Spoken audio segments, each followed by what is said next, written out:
You have been cordially invited to a world of wonder and intrigue, of steam and invention, of magic and mysteries, where nobles wave playbills at scientists who, deep in thought, nearly trip over pixies, delivering news to tinkerers beneath the stage of new.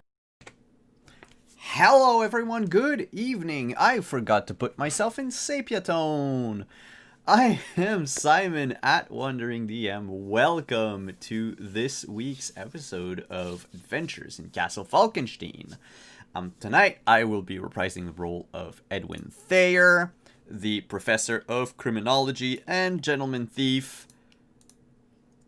And before we introduce the rest of our cast, I would just like to thank all of our sponsors very quickly.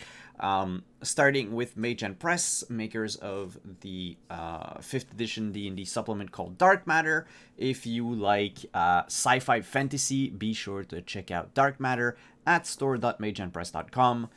Be also sure to check out some good coffee from our friends over at Found Familiar.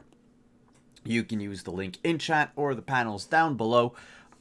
You can also check out Roll20, our sponsors for all of our games here on Wandering DM.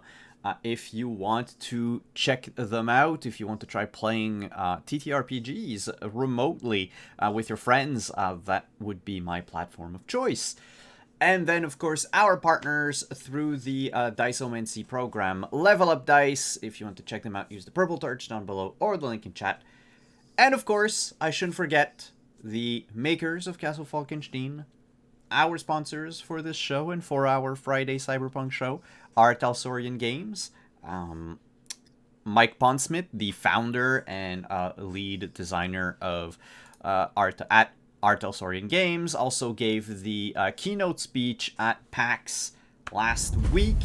You should check it out. I think the VOD is already available on YouTube.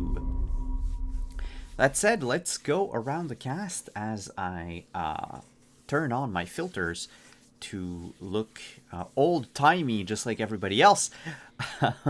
But let's go around the table. Tell us who you are and who you are playing tonight. Let's begin with Adriana.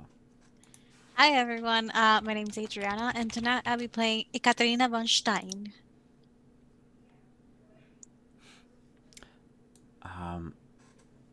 Right next to Adriana, we have Kenny. Hello, I am Kenny, and tonight I'm going to be playing Jasser Firit Rogojin. And next to Kenny, we have Pooja. Hi, I'm Pooja, and I play Elise St. Pierre, and both of our pronouns are she, her. We'll skip over our host for just a second as we go over the last of our players for tonight, Deirdre. Oh, hey, all. You know me. I'm at Tujalan on Twitter, Parksworth as Euphoria, you see me around on Twitch, and I get to play La Contessa Lucrezia Sofia Fioravanti, and both of us use she, her pronouns. And to tell the story of, or actually to plunge us into the mysteries of Venice and the steampunk world of Castle Falkenstein, is our host, the one and only Chris Geary. Thank you, Simon, and welcome to everyone in chat and everybody on YouTube watching on the other platform. Welcome to episode 8 of Adventures in Castle Falkenstein. Last episode, our players found quite a number of connections between the many things that they had been looking at. The mystery of St. Paul began to take shape, and they found themselves with new destinations and a new path to tread after swords and letters were put into focus. We pick up here again with our group together as they set forth on their first few steps toward answers. You had a couple hours left, if I remember correctly, before the good professor's lecture. Was there something you wished to do beforehand?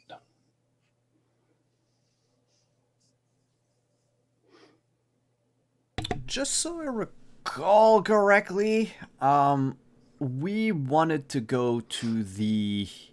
Oh God, what's the name of that church again? Ah, help me, someone. Chiesa San Look it up, Paolo. look it- There you go, Yeah. Church of Saint Paul. Mhm. But I think we wanted to go there after the lecture. Okay. Mm-hmm. Is that right? I had a note at the end of last episode to follow up on the fact that the auditory hallucinations that I had were connected to a specific sigil on one of the swords, which was the sigil for ward or lock. Mhm. I can't remember who all heard. We all heard it. Everybody heard We all it, heard right? it. Yeah. We all Yep. heard that one, yeah. And then was the similar symbol was the similar symbol on all of the swords? Yes. That was the Yeah. one that was on all of them, yes. Ekaterina, do you mind giving that symbol there a rubbing as well? See if anything happens. Yes. I'm good at rubbing things. I pass her the charcoal and the paper. Yeah. She'll start making a rub of the sigil. Because there was that one, and then there was the one that was like an ancient archaic sigil for frost. Mm-hmm. Mm-hmm. So that was interesting. Uh, I will do that.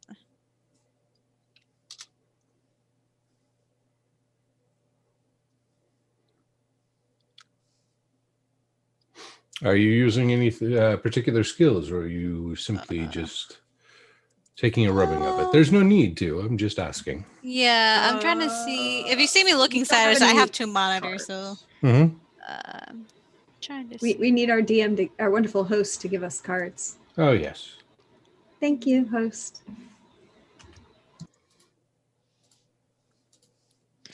I mean, I could use either education or.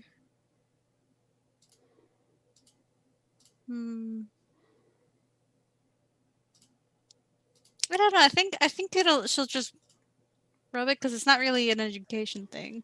I mean, there's no, like I said, there's no reason to. I Yeah. didn't know if you were just going to take a rubbing of it or if you had anything else you were trying to do at the same time. No, just take a rubbing of it. That is perfectly acceptable. because I think that's how I set it off, but I just wanted a copy of it for the Mhm. future, Mhm. and that was enough to set it off. So Mhm. Nothing additional happens. okay,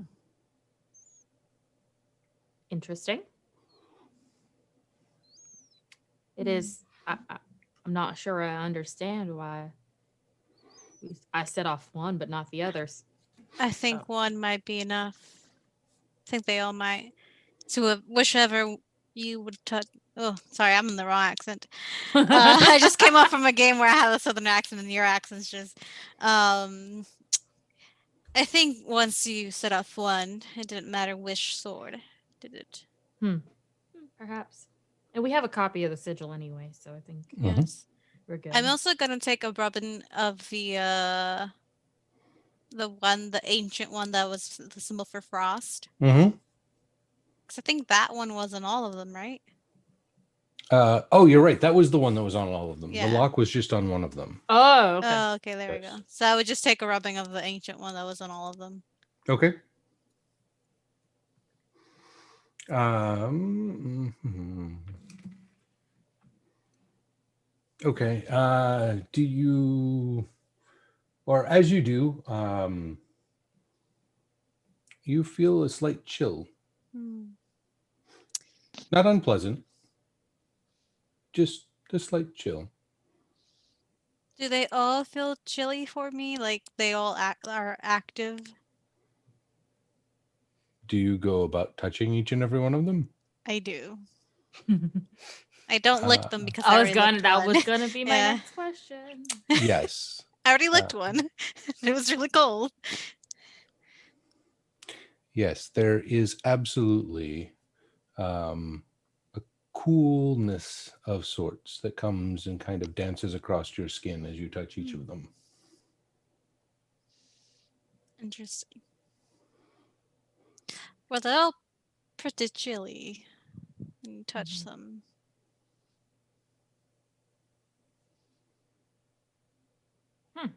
Maybe that's... Professor, you said they kept them in a cold room. Yes. Though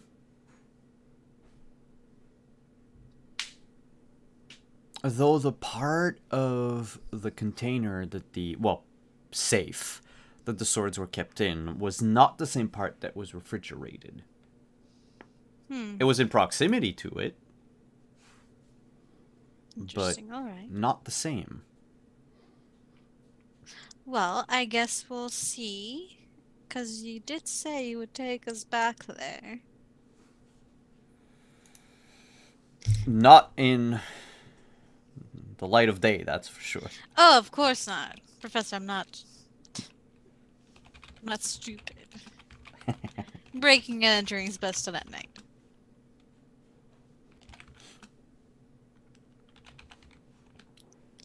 Who said anything about breaking? Oops. I found them in a perfectly legit place where we are allowed to go in and out. I'm just saying, like, the professor didn't break anything. He just entered unlawfully, but he entered. I may or may not break things. It's a 50-50 chance. If you're going to make an entrance, you might as well make a grand one. Exactly. Just say, or do you prefer more still? We are friends. Jasser is fine. See, they understand. Well, do we have anything that we need to do before your lecture? Or are we also going to break into this church in tonight? We're doing a lot of breaking. Well, breaking and entering.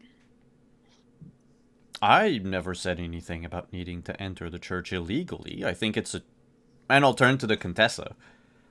Is it like every other churches where we can just go in and out? See, why would you Oh, need to break into a church? I don't know. It just sounded way more fun. I know Plus that you have a key. Oh, I What? for one want to see les anges. imagine breaking into a church and bearing my shoulders. Oh, a scandal. I mean, if that's all you think is scandalous that could happen in a church, I have some much better descriptions for you, dear. Oh no, trust me, I know what scandal things can be done in a church, dear. I thought so somehow. I travel.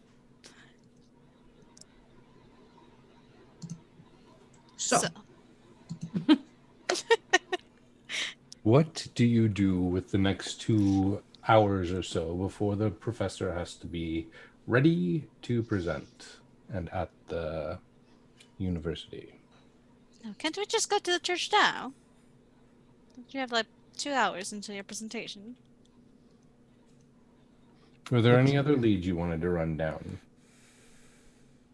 I mean, I did want to go get the buoy that's not really a buoy that this key apparently unlocks, but we don't know where that is other than water. yeah, and possibly that.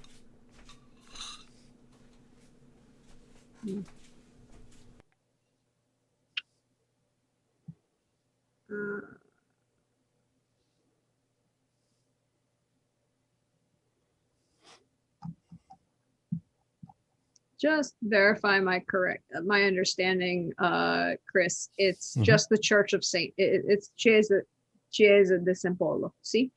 See. Mille grazie, signora. And we didn't get any directions or areas where the buoy might be just a buoy. That is all Bricks and Swizzle said. Would there be a specific part of Venice that would have buoys? Or are they just all around? I don't know Venice. Adriana doesn't know Venice. There would be a lot of them, considering it's everything is by ship traffic, and the buoys are markers for both ship traffic and for things like lobster pots could have buoys on them. Mm-hmm. Damn it. Markers of things that you throw in the water, just randomly. A buoy is just a marker of something in the water. Mm-hmm. Damn it. So Well, unless you want to spend a whole day swimming and seeing which buoy is not a buoy, then I don't think process of elimination is going to lead us anywhere. it is, and the Church of San Paulo technically could be on our way to the university. mass usually takes what, an hour?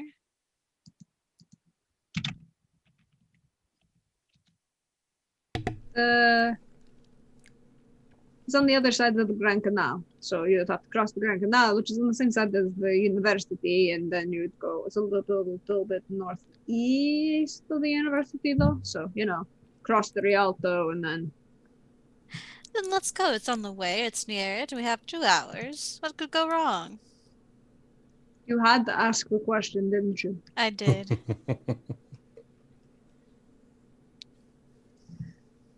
Just said, I am sticking with you because she asked the question. I don't Katerina. know. Go ahead.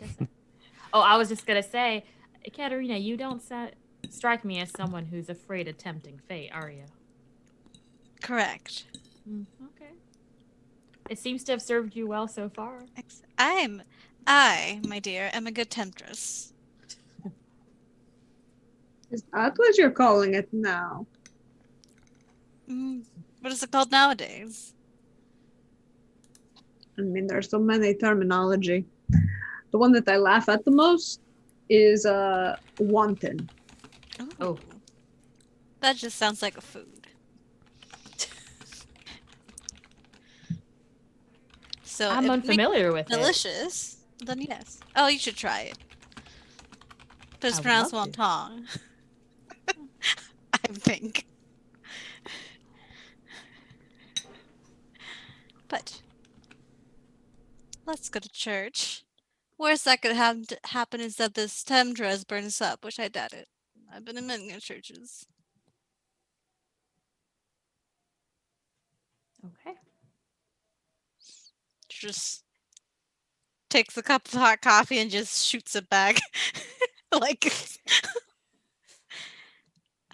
that hit the spot. I don't know whose coffee that was, sorry. It's okay, I'll grab a new one.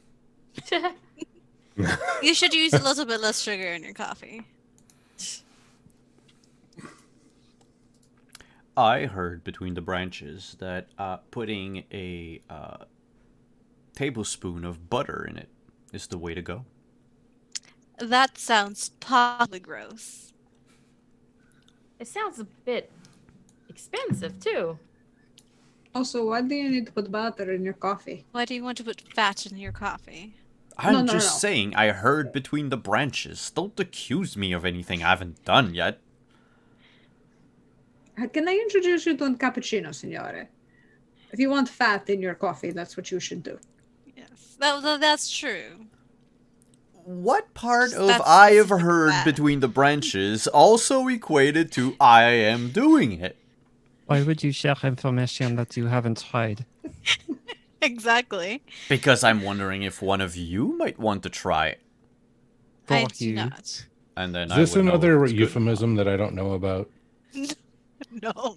No. I don't know about it if it is. out of game, it's like something called a bulletproof coffee or something, and you just drop Oh yeah, it's butter a in it. popular keto thing. Mm. That's gross. The only fat I like in my coffee is heavy cream.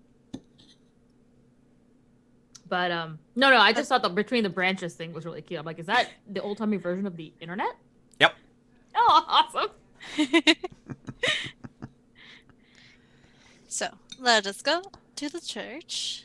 I think this is fine. A suit, right? At least it's covered up. We're all covered up. None of us are showing ankles. Let's go.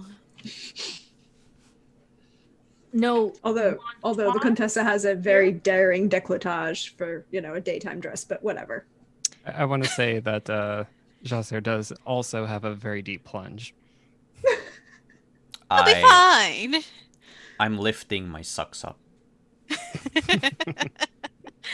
I'm sure your décolletages will be just fine.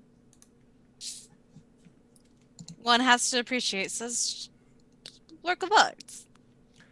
And on that note, the gondolier takes you from the Contessa's over to, well, as close as it can get, to the Chiesa de San Paulo. From the front, it looks very nondescript. Kind of boring, actually. But we know from previous seasons that the Contessa does not enter through the rear. So I will not tell you what is at the rear of the building. No, the Contessa always goes through the front door. The professor has no desire to explore other entrances. Do you like going through the back, Professor? The professor always likes to keep his options open. If Fair. you will afford me a moment or two, I will go around the church to see if there aren't any other entrances. I don't know why I paused there, but... There are multiple entrances to the church. During a reconstruction of the building, it was given a very plain front. And the rest of its architecture that is much more cathedral-esque would be found on the southern side, where the bell tower is.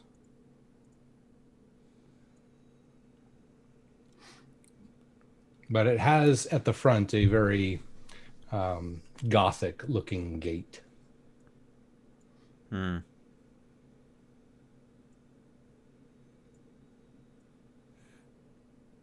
And do I see anything beyond that gate?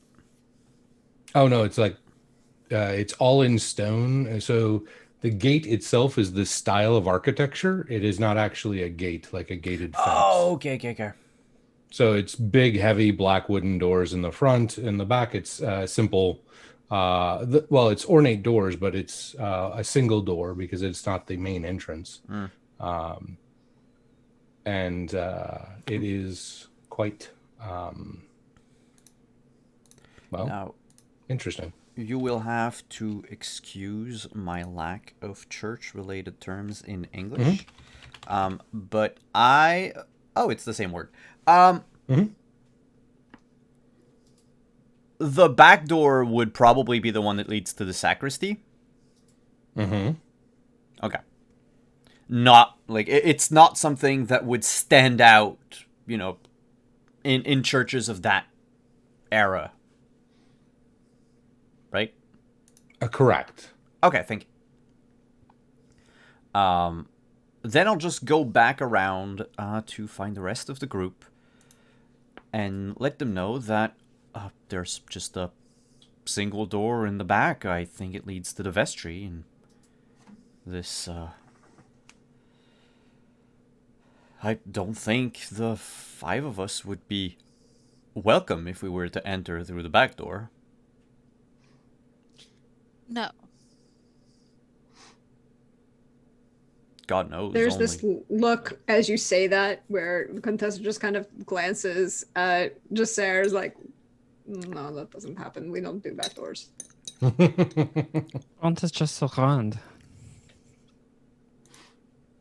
They like to be seen, as you can tell by their décolletages.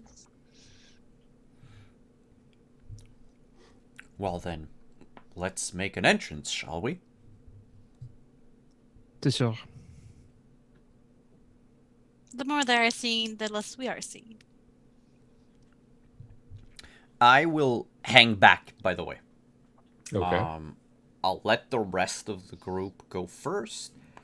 And like I said last time, the professor is still keeping an eye out on, if we are being followed, eavesdropped on, or anything like that. That's fair. As you make your way inside, you will find a very ornate church, as you would in many of these Venetian cathedrals. It is tall ceilings, lots of arches and columns. There's paintings on the walls.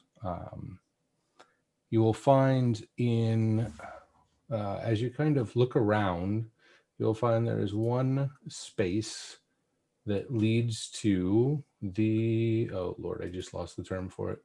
The oratory of the crucifix, which is the 14 stations of the cross that are located here,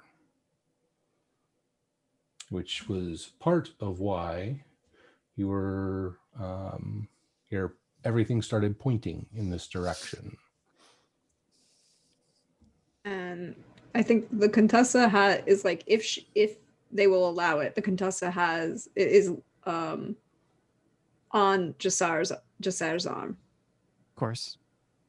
And is leading you to the 6th station of the cross, which is Veronica wipes the face of Jesus. Okay. Because that's the 6th street, 14th, 6th street was what we had. And that was like, oh wait, the 14th stations, the 6th station of the cross is that one. That is the 16th station. Yes, indeed.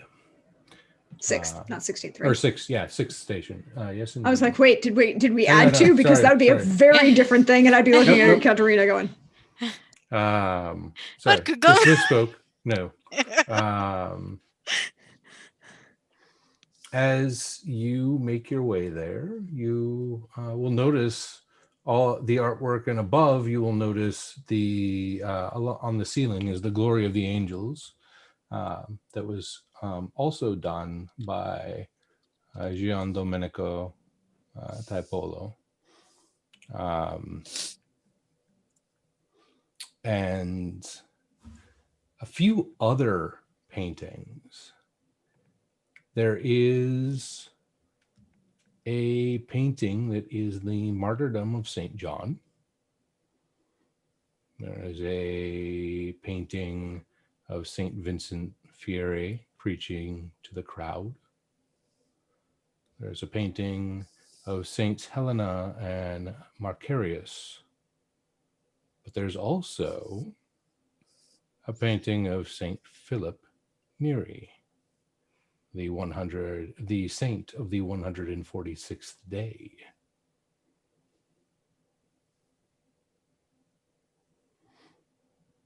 Which you guys originally had pondered as being involved. What's his name again? Sorry? St. Philip de Neri. Philip, and then the last name is Neri. Sometimes it has a day, sometimes it does not. Oh, okay.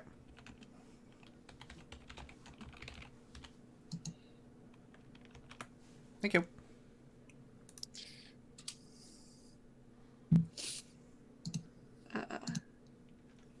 moving around to the different paintings as we kind of like walk by, because I don't actually have an interior map of the church. So how close is... Yeah, I couldn't find a good one either. I went looking for a good floor plan. Okay. And could not find So, you know, one. kind of working our way around, Mhm. we'll stop at, you know, is there anything that looks out of place at any of these paintings? Like, you know, place where a key might fit. Or, you know, be strange and odd in general. Or a pushable part. And I'll say that Jasser is enraptured with the Contessa because I imagine the Contessa is, verbally explaining everything Mhm. as we go Yes. through. Yes, Yeah. Elise is learning too. And Jasser is going to be using perception Okay. to investigate all of these things. Are you all going to be working together on this? I would say so. right. But So, Elise is not going to be perceiving. She wants to look for magic. okay. So you're going to be looking for something different. Mm-hmm. And Sir, can I ask for some cards, please? Because apparently it didn't work. somehow He you didn't got like left me. out. Wow. Well, no, it just didn't like me. I don't know. Hmm. Sir, could I have some cards, please? There you go. No, if you're gonna do that, you have to give me the Please, actual. sir, Okay, may I like have some cards? So what I'll Okay. do here is we will take the the highest. Oh, you fell I can out take of that back. roll 20. yeah, it's not showing me what the cards are. You Weird. keep saying that you give me to them, but it's not showing them, so I'm resetting roll 20. That's what I'm doing. Okay. But it's roll 20, and we love roll 20. First time we've Yeah, had an sometimes issue. you just need to refresh it. There Says you go. that there are Exactly. 4 on the table. Where did those come from? What recall? Yeah, like I can't see them. I don't know what's going on. I see yours now. They just appeared. Like on your name. Yeah, but Yeah, I I see ca- that. like those. I can't see them.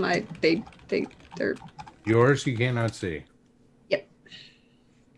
I can't see them either. I can't even open them. In Can't open mine your that you hand. didn't have any and then they just appeared, so I don't know. Doesn't like me. Oh, Roll it's 20 weird. isn't When liking- I click on Adriana's cards, I get like the 4 in. I just see 4 in hand. When I click on the Contessa's, like nothing happens. Yeah. Yeah. I was just seeing that too. No cards for you. Well now. What roll 20? What do you have against the Contessa? I mean, since we haven't played anything, could you just bring them all back into the deck, shuffle it, and distribute them again? Yeah, I could try that. I have a really good hand. I'm sorry. There's no like rebooting of the game or anything, right? No roll 20? need No. for that. There Oh, I shouldn't did be. that like twice. Normally, just leaving. No, and no. I'm coming like, back. is it if there's like the DM does it? If that makes a difference. Yeah, there's nothing like that where I would be able to like reset something or Simon. Not at least that I have ever seen. So let's try this one more time. It still says you can't. Your hand is inaccessible. Because I can actually I can't see your cards, but I can open it up to see the backs of each of them, except for the Contessa's. Man, this is a good hand. Got a pretty good hand. Well, I got a shit hand, so let's just shuffle again.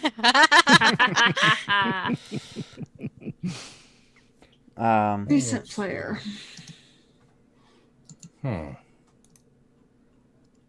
Yep, still not there.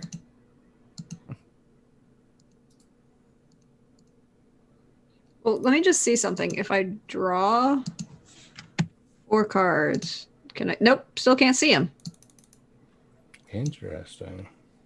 You should be able to take them from my hand, though. No, because I So- can't access them. Now we can't click Ooh. on you. I can't because I can't actually click on your deck.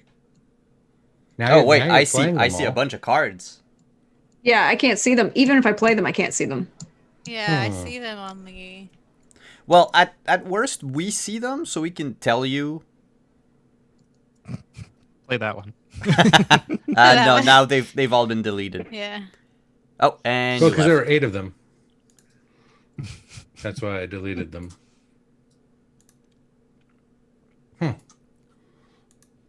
That's weird. I don't know. I haven't had this problem before. Anyways, Yeah, I've never had this problem before either. I went to double check on the deck that there wasn't anything to like refresh it or something, and there's not. I can simply hide it or not hide it.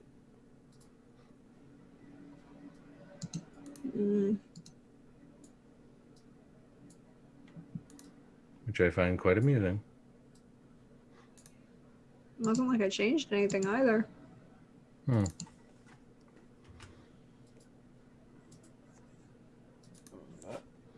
Well, now you have 4 cards again, and I still can't do anything with them. Yep, still don't exist. You can put them on the if you can play them. You know, I can't even somebody see can them if I text- play them. Yeah, but somebody could like We type to could you what like they are, yeah or we just text tell you what what they are. they. Okay, that works. Sorry, guys. That's a Well, yeah, weird stream thing. game if there's no technical difficulties. This is Yeah. true.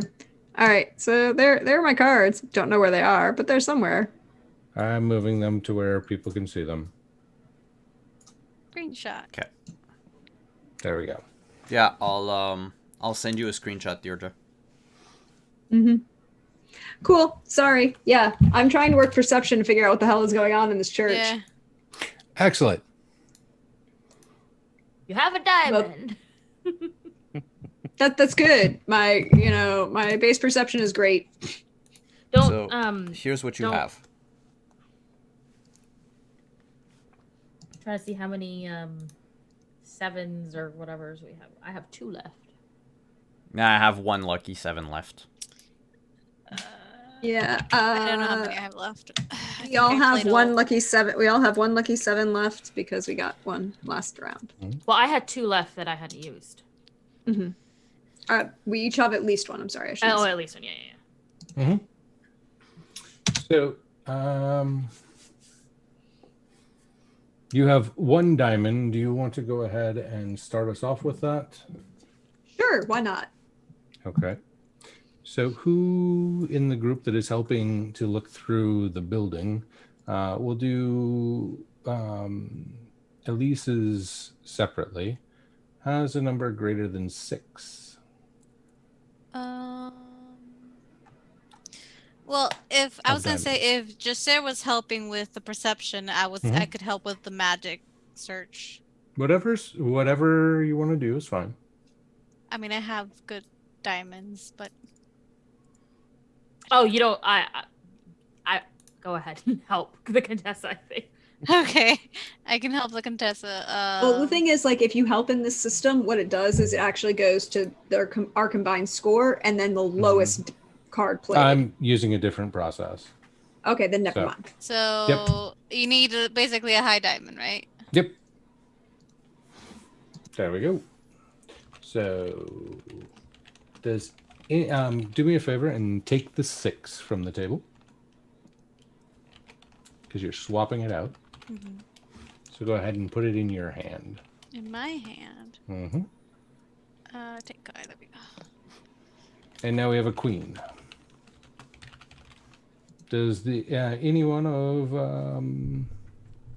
Josser or the Professor Edwin have greater than a queen to play?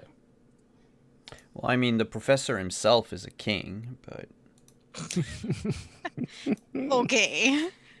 Are you wanting to be played? is that a question for Simon or no? But ooh, thank you, anonymous gifter, for the anonymous gift. No, I do not have a diamond higher than a queen. Okay. Then in that case, we're going to take that great, which was an 8, and add the queen to it, which makes it a 20. So that's what you're working with, is a total What do you of see 20. with your Contessa eyes? And this is the whole group. So what is everybody looking at and looking for? And I'll kind of piece together what you find on this group effort. I'm looking for anything that seems out of the ordinary that can be pushed or moved that shouldn't be pushed or moved, shouldn't have been able to be pushed or moved, Mm-hmm. or anything that would open something up or give Mm-hmm. us any clues or anything in the painting that looks like a clue. I'm Okay. looking for a lot. Okay. So there's that. The contestant, you were saying anything that looks like it shouldn't belong. Is that correct?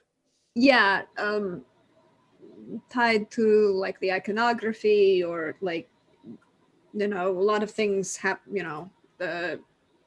particularly portraits like this or paintings like this are there to tell specific stories tied to Mhm. things, the story of that saint, the story of that moment in the Mhm. Stations of the Cross. So there's a lot of specific iconography that's being reused. Mhm. Things that are different, iconography that might not fit what the portraiture analysis Mhm. would usually tell us. Also things that are just like physically abnormal. Gotcha. And the professor and Jasser. Sarah would be looking for like a connection to an overall story. If something in the iconography stands out as a symbol or in symbolism that either fits immaculately well or does not fit at all. Ah, okay.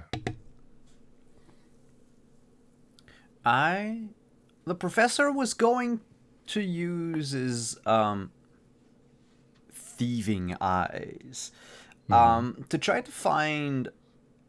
I've come across a lot of different security systems over the years. Mhm. A lot of people might have camouflaged locks or containers in secret compartments in walls and such and such and such, so that I'm thinking, what would make an ideal hiding spot for something that would be the size of a keyhole? Excellent. Yes, I play a random note on the pipe organ to see if the wall opens up. So you're gonna go searching for a pipe organ. I mean, if there's one.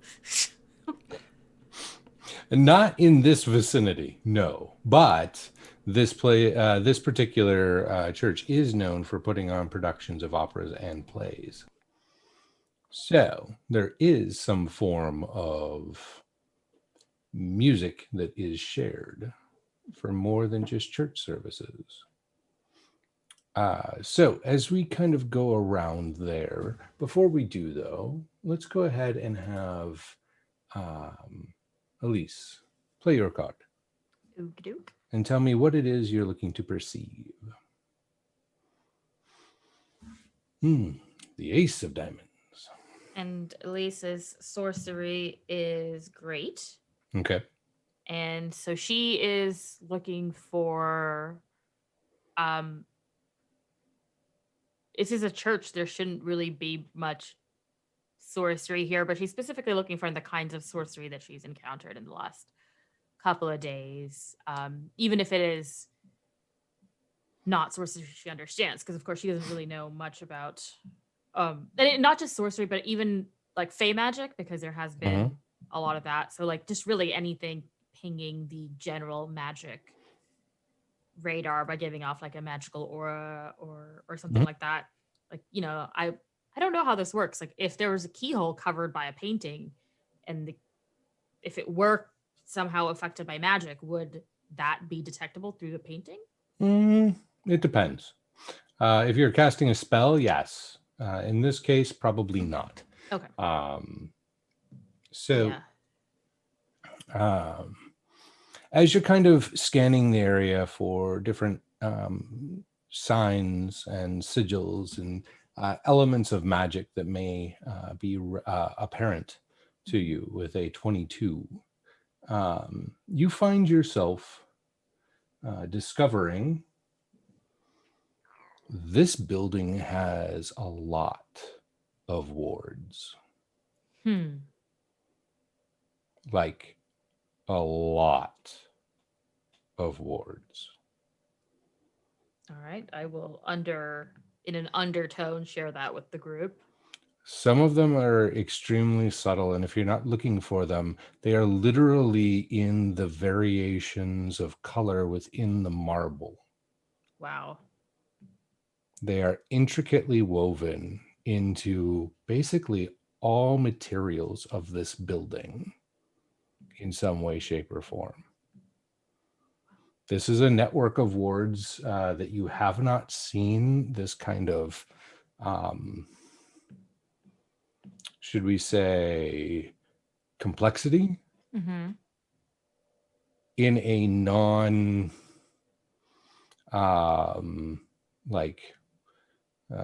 sort in a non-lodge setting or non-coven setting.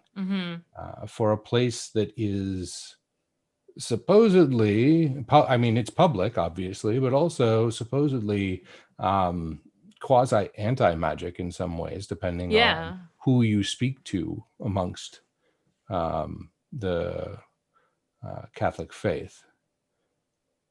This is very heavy magic. So would you say it's something that, for example, if a coven, put their powers together to construct their haven, like this is the kind of thing they would do if they're building it from the ground up with magic, like magic going hand in hand with construction materials kind of a thing? Yes. But take it a step further where they would have brought in help. Because it would have taken far too long for a coven to do it on their own. Yeah. Okay. I definitely. This was put together by dozens. And you don't recognize most of the wards. You recognize the emanation of magic they give and the feeling. You, especially from your tradition, a lot of times you get like a gut feeling, kind of a sickly feeling when there's something that is malicious, and a kind of like a warm feeling when there's something that's benevolent, and kind of like a soothing relaxation when there's something that is comforting or safety related, right? So like this is overwhelmingly just about everywhere you go. You just are like, So they're like safety wards. Oh, they are protecting. Protecting, yeah. Yes, absolutely protecting something, everything, whatever it might be. But you find it, like I said, intricately woven through everywhere that they can seem to make sure that it's there and yet not easily detectable. Interesting. And I would not have heard of other religious monuments or institutions having this kind of magical protection. Yes, in some of their more, like some of the Masonic lodges, some of the old ones that have been established for millennia, definitely. Some of the other orders that have been around a long time and have very sacred places would do this as well. This does not seem to have, like I said, though, a quintessential like this is this order or this is this tradition. If it was the order of, what is it, the Golden Dawn, it's very methodical in many ways. If it was a coven like your own, it would be very organic and have kind of this grown feeling to it, this hand construction piece. But there are elements of everything from Golden Mean, not Golden Dawn, the Order of the Golden Mean. They are very scientific and measured, and there's that element of measure that's involved in it. But yet there's that organic piece of where all of the marble just kind of, it's just in the pattern in glimpses. It's not called out, but it's there. And so it feels as natural as it is man-made and everything in between. You believe there to be a presence of, if you had to guess with a 22, I would say at least 8 orders of some sort, 8 influences. Okay, that's a lot. Does Elise tell us this? Mm-hmm. Well, this is going to be what she finds while you all are looking. So you guys Yeah. can Yes, confer yeah. afterwards. Yeah. But absolutely, you guys But it's can not. do It's that. not good. Well, we don't have to go hash through all of that Yeah, again. yeah. But yeah, I would when it's just- time to share findings. Yeah, Mhm. because if she would share that then that there's magic that she doesn't know, I would try to see if it's something like ancient like the rune Mm-hmm. or something that, because with the character, the race I picked, I Mhm. know I know and can see memories from my past lineage. Mm-hmm. So maybe it's something that we would have encountered before. Yeah, which is basically what happened to you last time. Yeah. Yeah, so we'll circle back around to that. Mm-hmm. And as you all are inspecting the rest of the room, you're going to find a number of things that are as they should be, and yet different. This artist, Typolo's influence for, in particular, the Station of the Cross that you were most interested in, Contessa, you see that Christ is actually walking down a slope. Many depictions of this particular scene, he's on level ground. But this one in particular slopes downward, which is not odd per se, but it is different, since the most common is not what you see here. You also have noticed that her back is completely to the painter, which isn't uncommon, but it's not the most common either.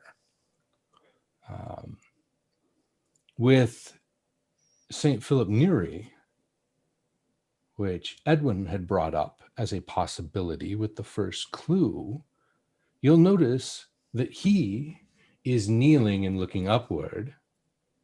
And if we look carefully at that particular piece, it's into somewhere that is further up. And the painting makes it look like it's going up into the sky, and it's speaking to an angel that's coming down. And if you look up, that's where you have that painting of angels. But you'll notice that the stonework implies that there are steps at the edge of the painting.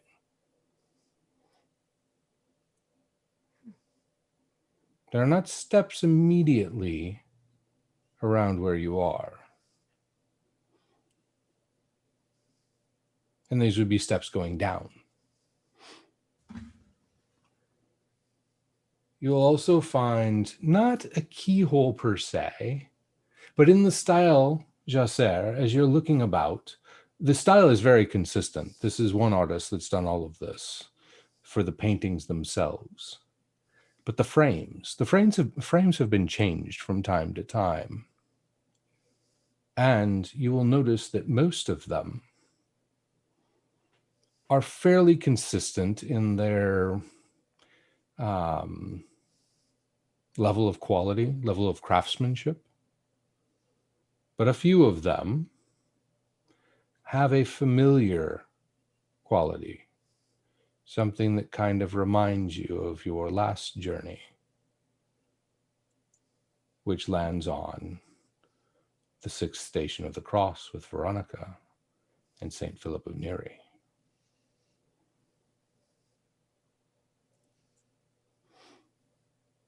Ekaterina, as you're looking around at what's done here, you will notice that while for the most part, the area of this part of the church is very well kept, and the marble floors beneath you, the checkered pattern that you see is not original.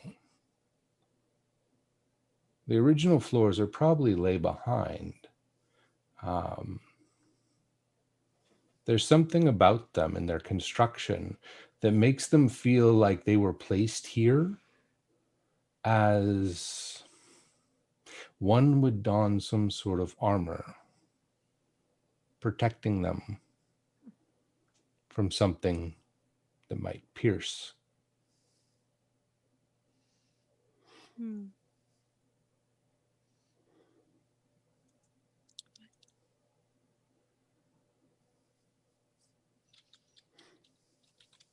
So, Chris, are you saying that Jesse recognizes the frame material or style? Let's go with both. Oh. And are you saying like it looks like something from across the veil, or like that painting of the Iron Master that we may or may not have appropriated? That would be, for Jesse, that would be 2 journeys ago. Okay. Yeah. But, just double checking. Just double checking. Yes. We're talking about Jesse's most recent journey from across the veil.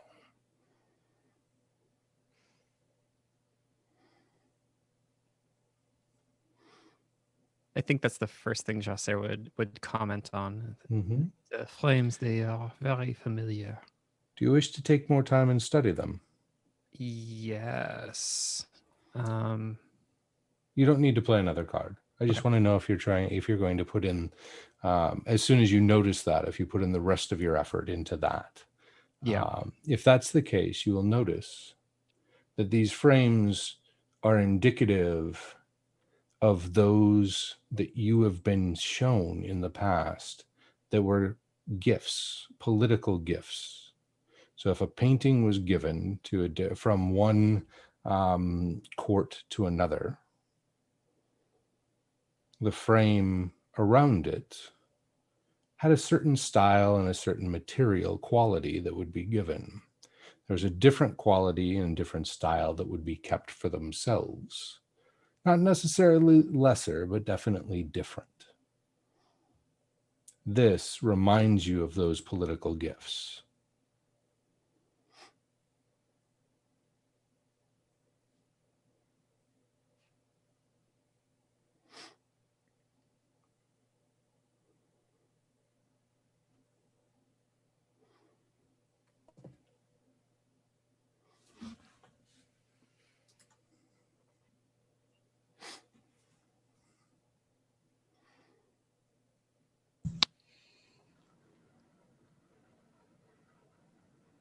Might have stumbled upon a fake court.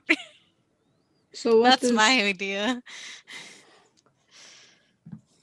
So what is so interesting about frames, Jesse? It is familiar from across the veil. It seems that perhaps this place had some dealings with the CD court and were given these gifts.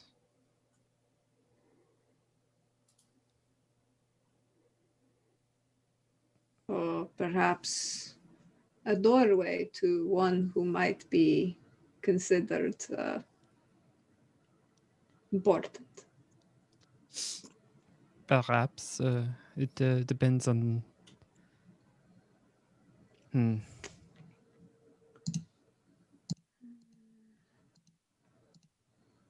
And Jesse will kind of step back and just try to put it all together, but they feel like they're missing so many pieces. Mm-hmm.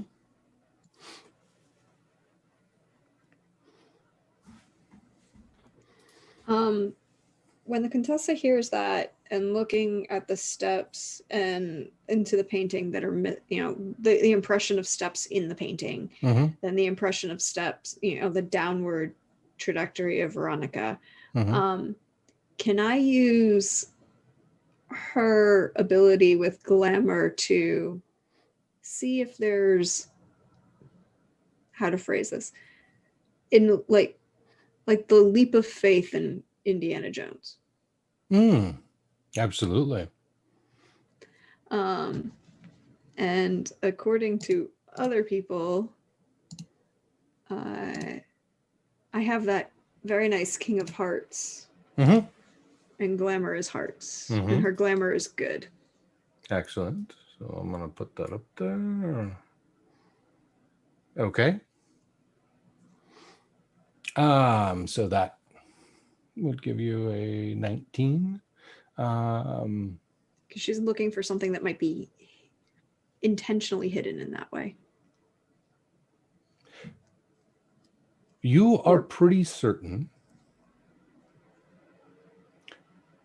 that there you see kind of in your periphery as you're scanning around, each time as your periphery scans past Veronica, you catch this, like when you're out in a desert and you see the wavy lines from the heat. In the space just below the painting,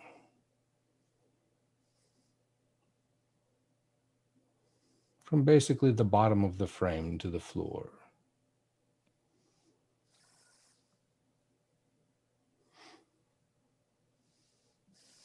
She's gonna, like, with her arms still resting on Josiah, she's gonna just kind of lean down sort of and like knock on the wall, like that section of below the painting. And almost as if you're knocking on a door. Like, hello. Okay. So nice to meet you. She doesn't want to be Joseph will cover. rude. Mhm. It's like, oh wait, I dropped my pin. Did you do you still have the letter, the forged letter on you? Yes, she does. She kept that. What is your base athletics? Average? As you lean down to try and knock on the door, there's nothing for you to meet, and as you extend your arm, you lose balance slightly. Chasseur steadies you. Yes. Should I play anything? No. The fact that she was holding your arm, I just wanted to know what she was at. So with that, that's enough. Compare with the two. There's nothing that would need to be added to it. Well, Contessa. I think there's like this moment of like where she clamps down on your arm, is like And if anybody had noticed what she was doing, she knocked on the wall. Outside of Jasser, you feeling the tugging on your arm, it just looked like she knocked on the wall. who wants to go through a wall that isn't there? I do. Let's go on an adventure. Let us go. Narnia. Excellent. Okay. Professor, you coming? Through the wall? Yeah. Of course. Of course. Pourquoi pas? Still have time before your lecture, dear, and so many things can happen in just 2 hours. I just link my arm through the professor's. It'll be an adventure. Sure. The wall is still there, right?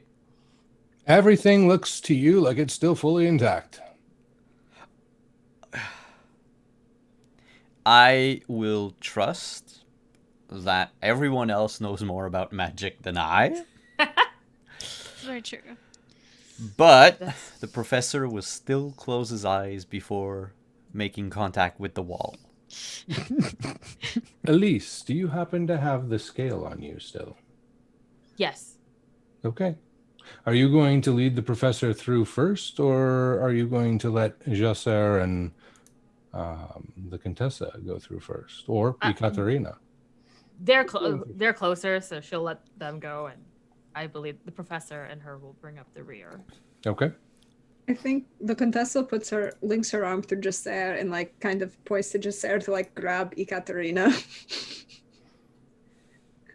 It's like, Oh, hello. like train Hello, link dear face. friend. And like she kind of I've seen Now, as you're exploring with your hand, you'll notice the frame is still solid if you go up. so the frame is solid, but So you'll what's have to underneath duck under. so she's gonna try and duck under, and now I'm trying to picture this because I've seen Taipolos in Mhm. the Met, and they're massive. And by like massive, I mean like 20 by 30 feet. Massive paintings. Yeah, Like if you come up, That's and not so these. That's they're not not these. quite that big, but they're still looking at them on the in the picture, like the Yeah. size of what they are on the wall. I would say they're like, I don't know, 5 feet tall by 6 feet wide, 7 feet wide, something like that. So like there's probably like 3 or 4 feet below them. Yes, you've got like 3.5 feet below them. Yes. Okay, so she's gonna kind of full bunny dip, because in this dress that's what you have to do. Mm-hmm. And she's only 5 feet tall. She's not very tall. And she's just gonna kind of slide underneath with her hand still on just Sarah. Kind of like, follow me. Okay. We'll talk about what you see on the other side when we get everyone through. I think Jasser would go arm first and then kind of like almost limbo under. Okay. And Katerina stops as this literally hits like mid body because she's like 6 something. She's like, oh, God damn it. Hey, but you have a fashionable pantsuit. So I do have a fashionable pantsuit, so she's just going to squat and crab walk sideways. there you go. I'm sticking out my hand to hold my other hand to someone to keep the strain going. Someone grab it. At least Professor, someone. Yep.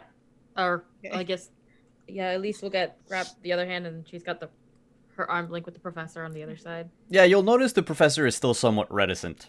Mhm. Yeah, that's why there's a definite body weight dragging. Yeah. There you go. And Elise, you move on through. Professor, Yes. you're watching people disappear into the wall. I am fascinated. This is clearly a clever disguise or something. Professor's magic. Come on. I'm going to try to, like, as I'm being dragged by Elise, Mm-hmm. I'm going to try to grab like a piece of the invisible wall.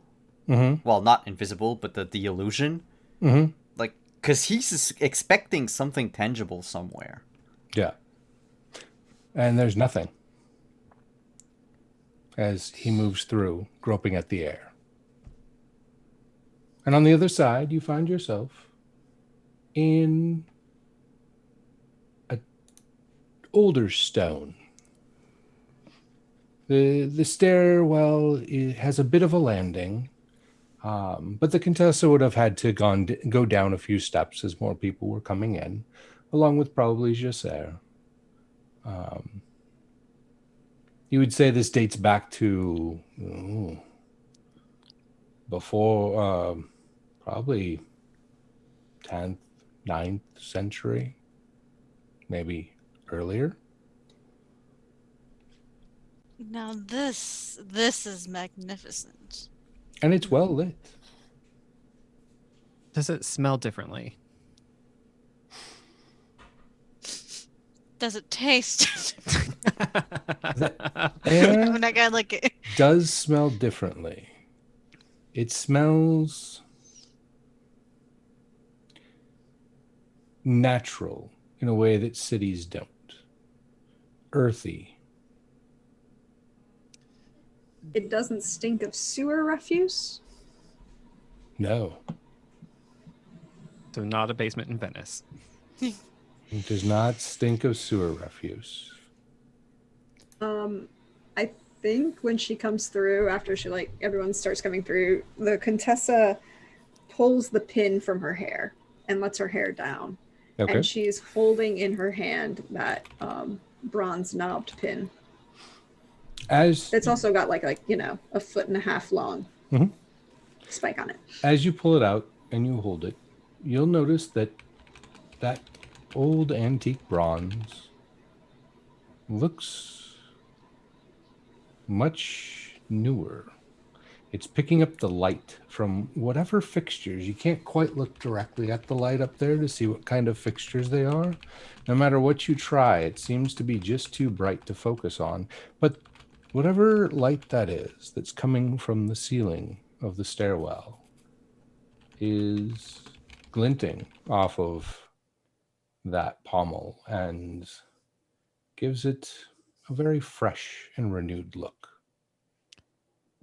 Does it feel like we have crossed the veil? No, Okay. it feels that's different. There's Yeah. there's something that just I don't want to say like your stomach turns, but you're not in Kansas anymore kind of thing. Like Right. this feels like it feels out of place. There's that cognitive dissonance of like this doesn't belong and yet it does belong. Like it feels both things at the same time, but it's definitely not crossing the veil.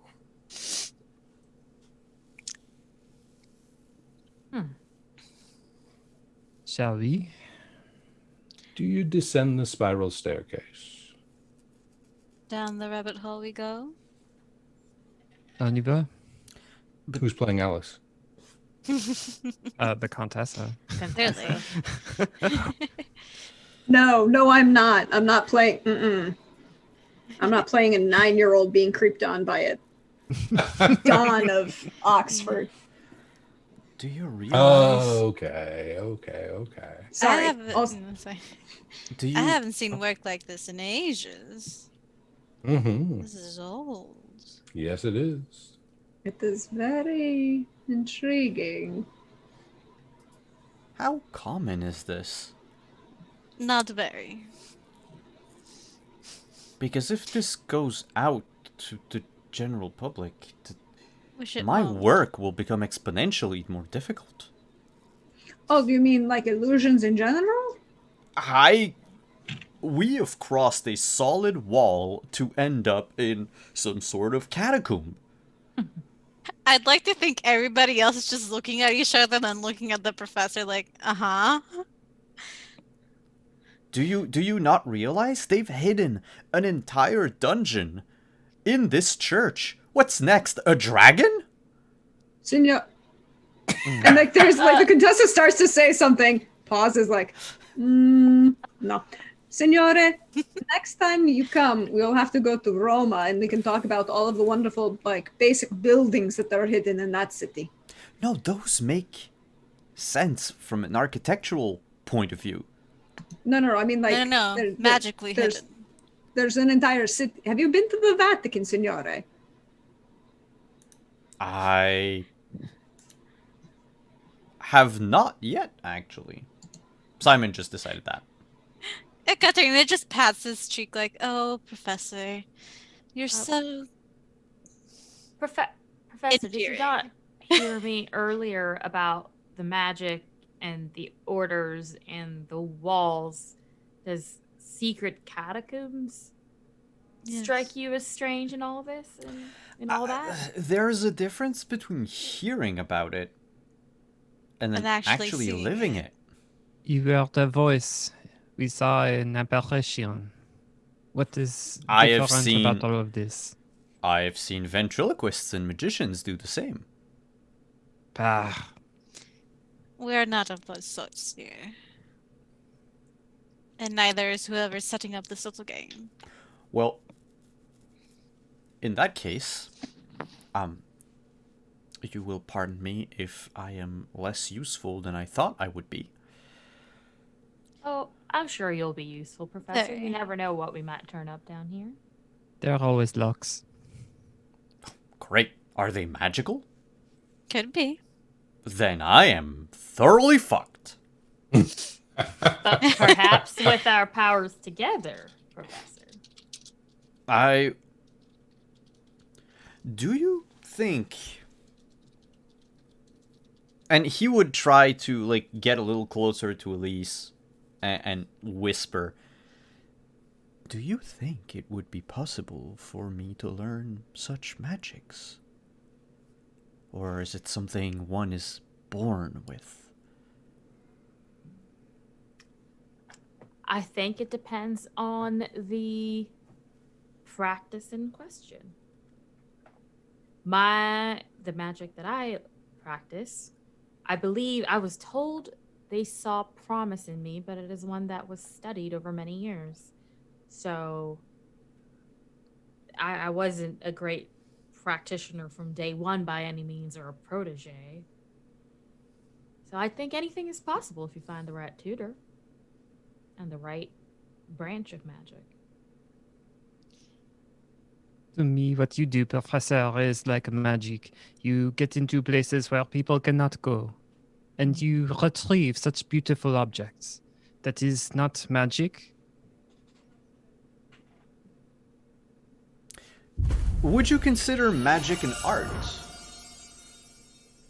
Oh, for sure. Then yes, in this case, what I do, I consider it an art form. It is all the same if you boil it down. Mm-hmm. Some locks are just trickier than others. But I can teach you, Jacera, how to pick a lock. But I'm afraid you cannot teach me how to create imaginary walls. Oh, I can do that. I will take you on a stage and teach you of the words that you can say and show your audience that there are walls there when there are not. It is magic. It's all magic, Professor.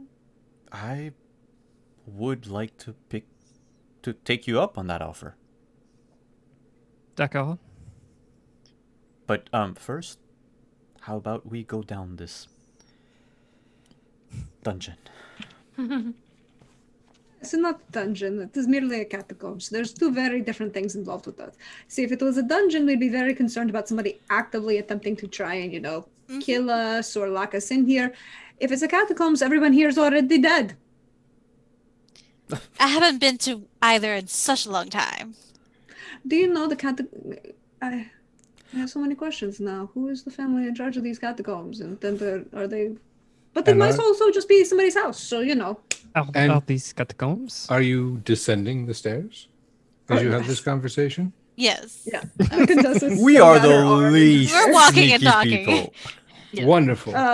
And as you reach Contessa the has her- bottom of the stairs, you find a door. Simple in construction, sturdy. Iron handle, iron lock for a skeleton key. The Contessa walks up and knocks on the wood portion of the door, keeping very far away from the handle and the lock. Can I take out my key? Okay. Does it fit? You try it, Yes. and what you find is what everyone else will find out after we come back from break. Well, damn. All right, everyone, stick around. Grab a drink, grab some found familiar coffee, stretch your legs, grab something to eat, and probably learn magic. And we'll be back in a few minutes, everyone. Stick around. You have been cordially invited to a world of wonder and intrigue, of steam and invention, of magic and mysteries, where nobles wave playbills at scientists who deep in thought nearly trip over pixies delivering news to tinkerers beneath the stage of New Europa. Sit back and enjoy the scene as the actors act, the singers sing, and the players play out the adventures of Castle Falkenstein.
You have been cordially invited to a world of wonder and intrigue, of steam and invention, of magic and mysteries, where nobles wave playbills at scientists who deep in thought nearly trip over pixies delivering news to tinkerers beneath the stage of New Europa. Sit back and enjoy the scene as the actors act, the singers sing, and the players play out the adventures of Castle Falkenstein.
You have been cordially invited to a world of wonder and intrigue, of steam and invention, of magic and mysteries, where nobles wave playbills at scientists who deep in thought nearly trip over pixies delivering news to tinkerers beneath the stage of New Europa.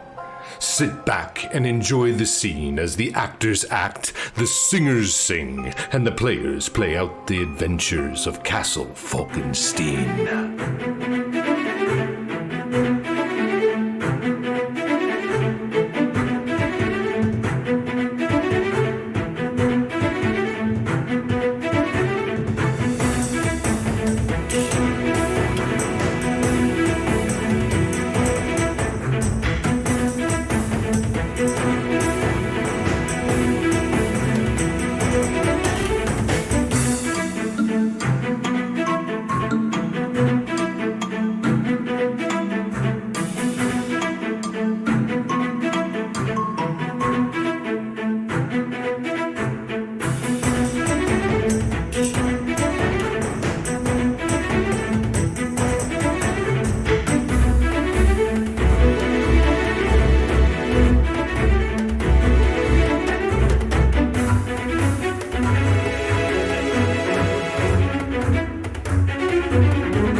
You have been cordially invited to a world of wonder and intrigue, of steam and invention, of magic and mysteries, where nobles wave playbills at scientists who, deep in thought, nearly trip over pixies delivering news to tinkerers beneath the stage of New Europa. Sit back and enjoy the scene as the actors act, the singers sing, and the players play out the adventures of Castle Falkenstein.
Hello, we're back.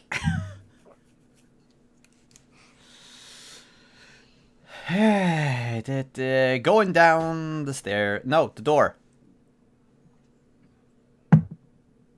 We are at a door. I put a key in the keyhole. I knock Yes. first, just to be polite. And so the Contessa raps on the door as Ekaterina slides her cold iron key into the lock and turns. With a click, it opens and swings inward. Honey, I'm home. You hear a voice that is oddly familiar Says it's about time, dear. I'll step in. As you step in, and round the corner, you will see sitting at a table, in their human form, someone who you haven't seen for a few centuries.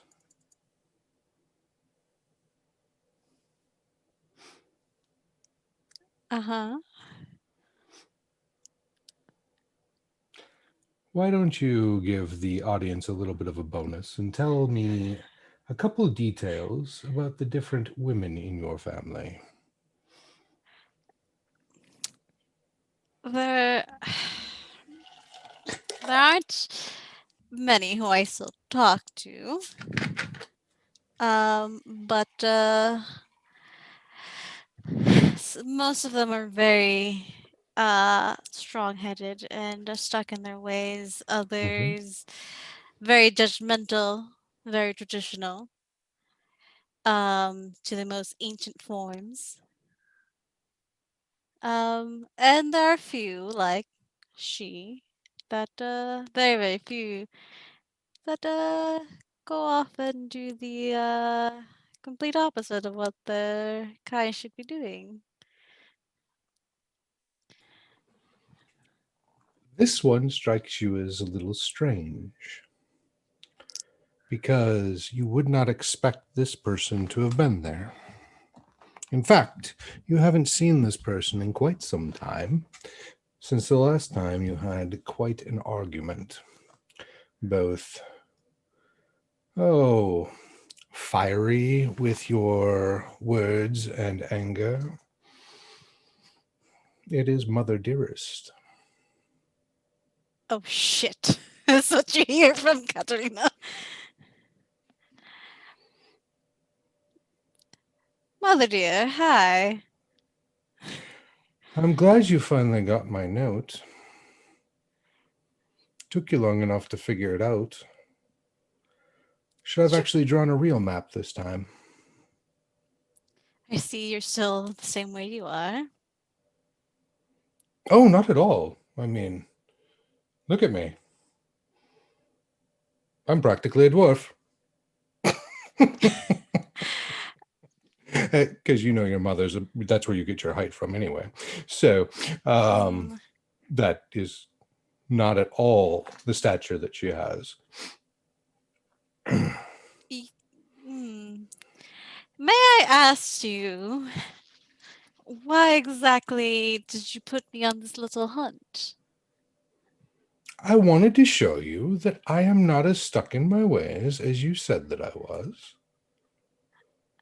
I mastered the arts. I learned a little bit about the kinds of things that you like. Probably not as much as you. You've been practicing it longer.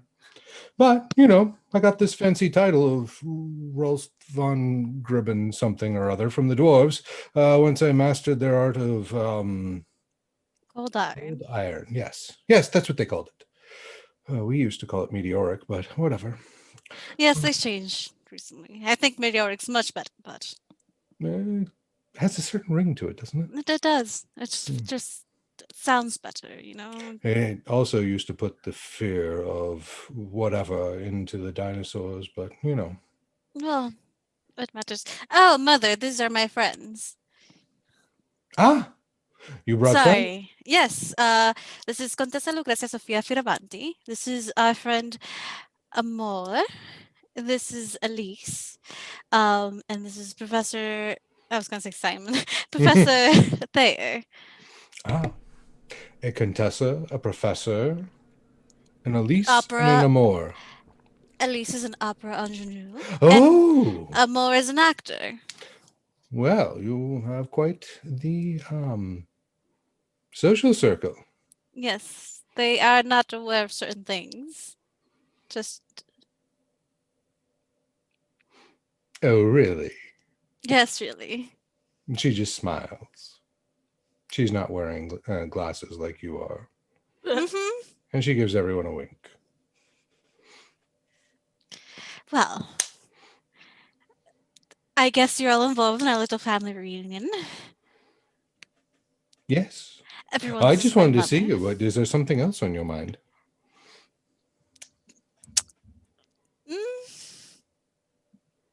Mm-hmm. You took up a lot of my time with your little Um, treasure hunt. No, you took up a lot of your time with that treasure hunt. I laid out the clues for you. I even sent dwarves with additional clues when you couldn't figure it out. Did you even read the note? Mm-hmm. Mm-hmm. uh, Yeah, I did. Okay. Rolst von Gribben? I'm not That's the quite title. sure how to address you, but Oh, don't worry. You can call me Mom. She won't, so somebody should. it seems a little bit all too soon for that. But there was a message we had for you from someone named Rhyme. Oh, yes. Okay. I don't remember. I wrote that there was a message, but I don't remember what. I think He they just said says hi. Yeah. Yes. They say hi. No, he doesn't get out much. Yes. So he was the first one I ran into when I first found out about this title and how it was interwoven with understanding how the dwarves create things. And he is the master tinkerer of Castle Falkenstein, so I figured if anyone would be able to teach me the things that my daughter enjoys, it'd be Rhyme. So I started there. Why go anywhere else other than right to the top? And he's told me to go work on this, in which I did. And then I got the So- title, and then now you're What is this that you're working on? well, I mastered the art of cold iron, and I've created a handful of things that I've sent out into the world. Are you the one that created the fire that can be lit underwater? Oh no, but I did help her with creating that. Her? Who's her? My bet is the charming lady that our dear Professor Thayer met. I have no idea if it's her. No, I don't know who the professor tries to run around with. No, not that woman. She has no style. All sorts of, I don't know, daddy issues. It's really awkward. Let's see. What is her name?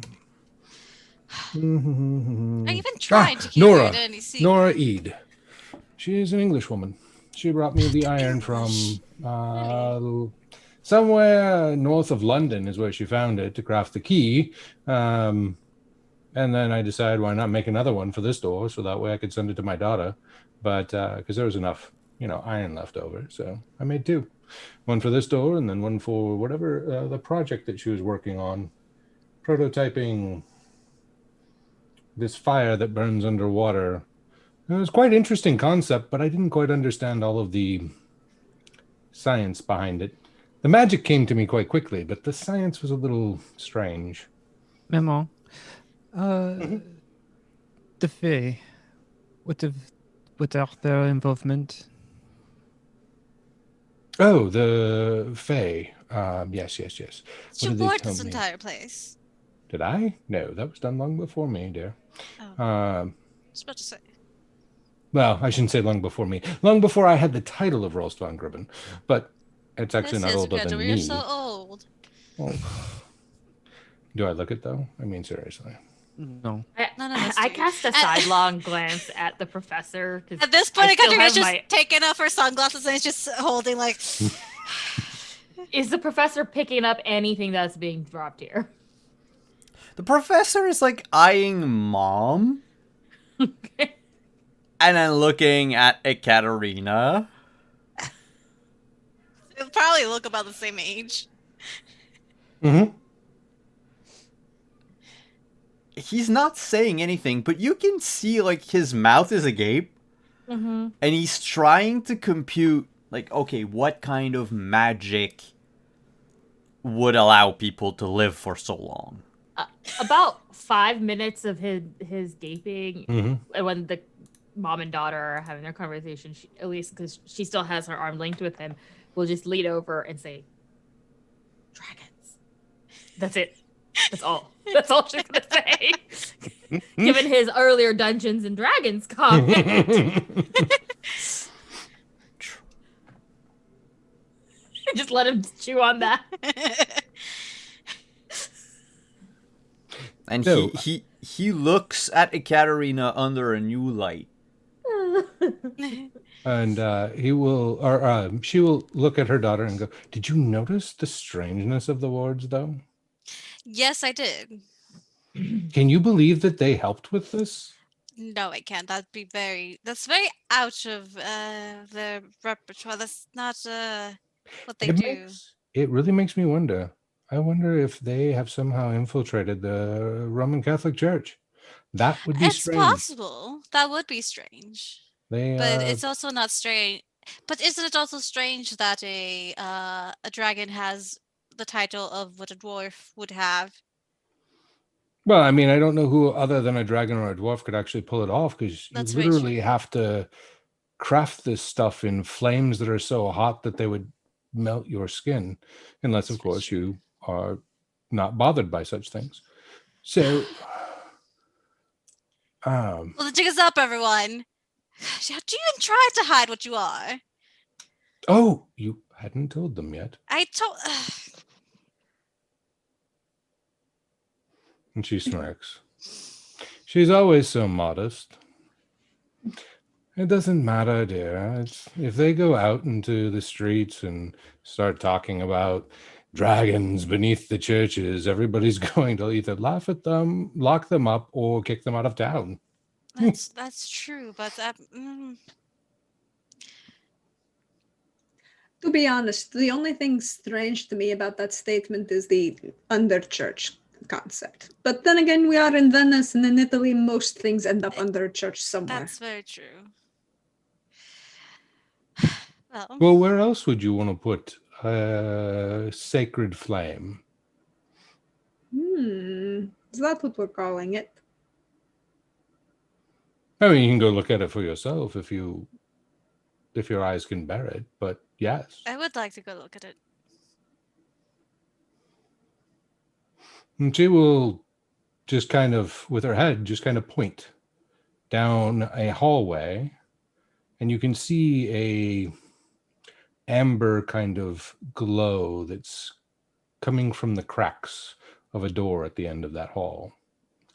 So the forge is down there. Hmm.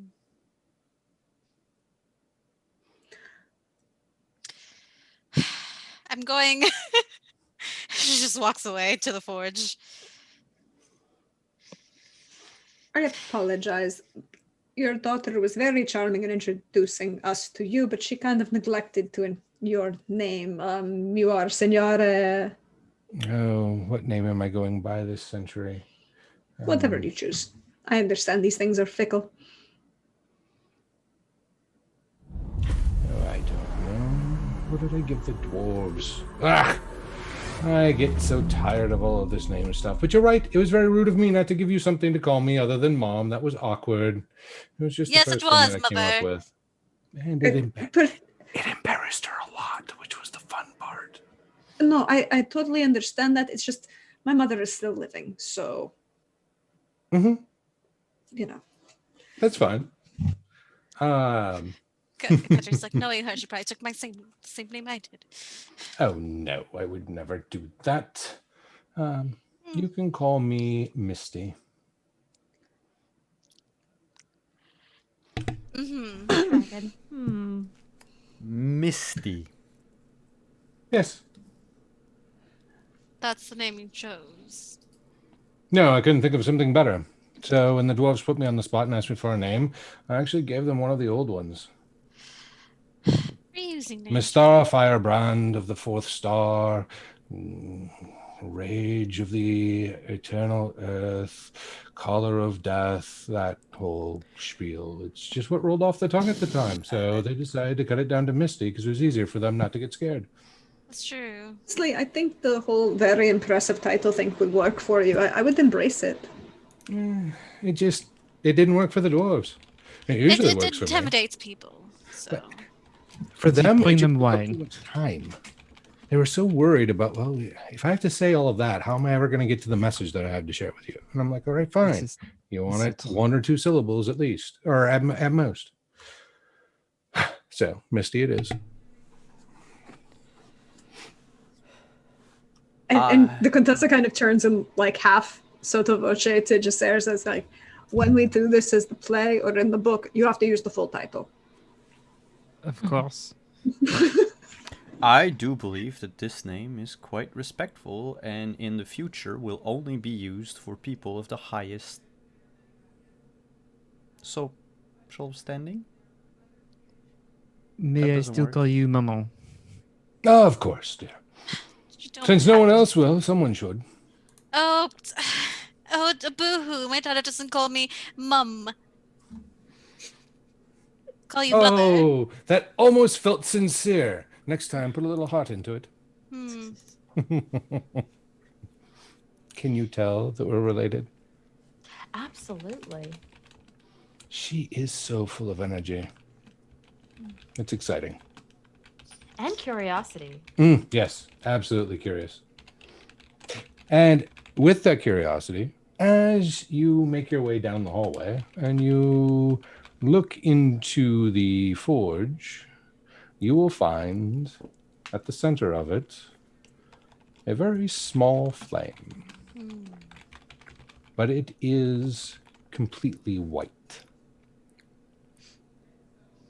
The amber glow actually comes from the rock around it, whose surface has in turn tinged just the slightest amount of molten red. And this is the flame that they used to work the cold iron. Mm-hmm. Huh. Have you tried touching it, Mother? How else do you think that I was able to forge the key? You know, stick your hand in it. Yes. So you're going to walk in there? Yeah. Just really curious. Are you going to keep all of your possessions with you when you enter into a room with that level of heat? I will not. Your clothes? I will take my work bag and leave it out, and I will just wear. Would I think that my clothes would get burned if I go in there? If you remember the story that came to mind, most dwarves, when they leave the forge after forging cold iron, emerge nude, for their clothes have all burned off. Okay. She was like, okay, she's just gonna start taking off her clothes. She doesn't care. Just putting it on. Just one second. Edwin turns around. It's nudity. It's not. it's The rest polite. of us are theater folks to the Contessa. We don't care. Yeah. Yeah. Remember what I said about magic. Yeah. She'll take out her glasses, everything. God damn it. Do you need to be nude to Ever do been magic? backstage? 'Cause If I go in there with my clothes on, Professor Slayer, they will be burned. Did I pay far too much for that suit to fit me properly? I understand that. I respect your privacy. That's very gentlemanly of you. She says as she's walking towards the forge. So as you enter in, you make your way to the flame. You can feel the heat dance across your skin. This feels nice. It's like a sauna. And as you go to touch the flame itself, you feel both the heat of fire and that of magic. A very, very old magic.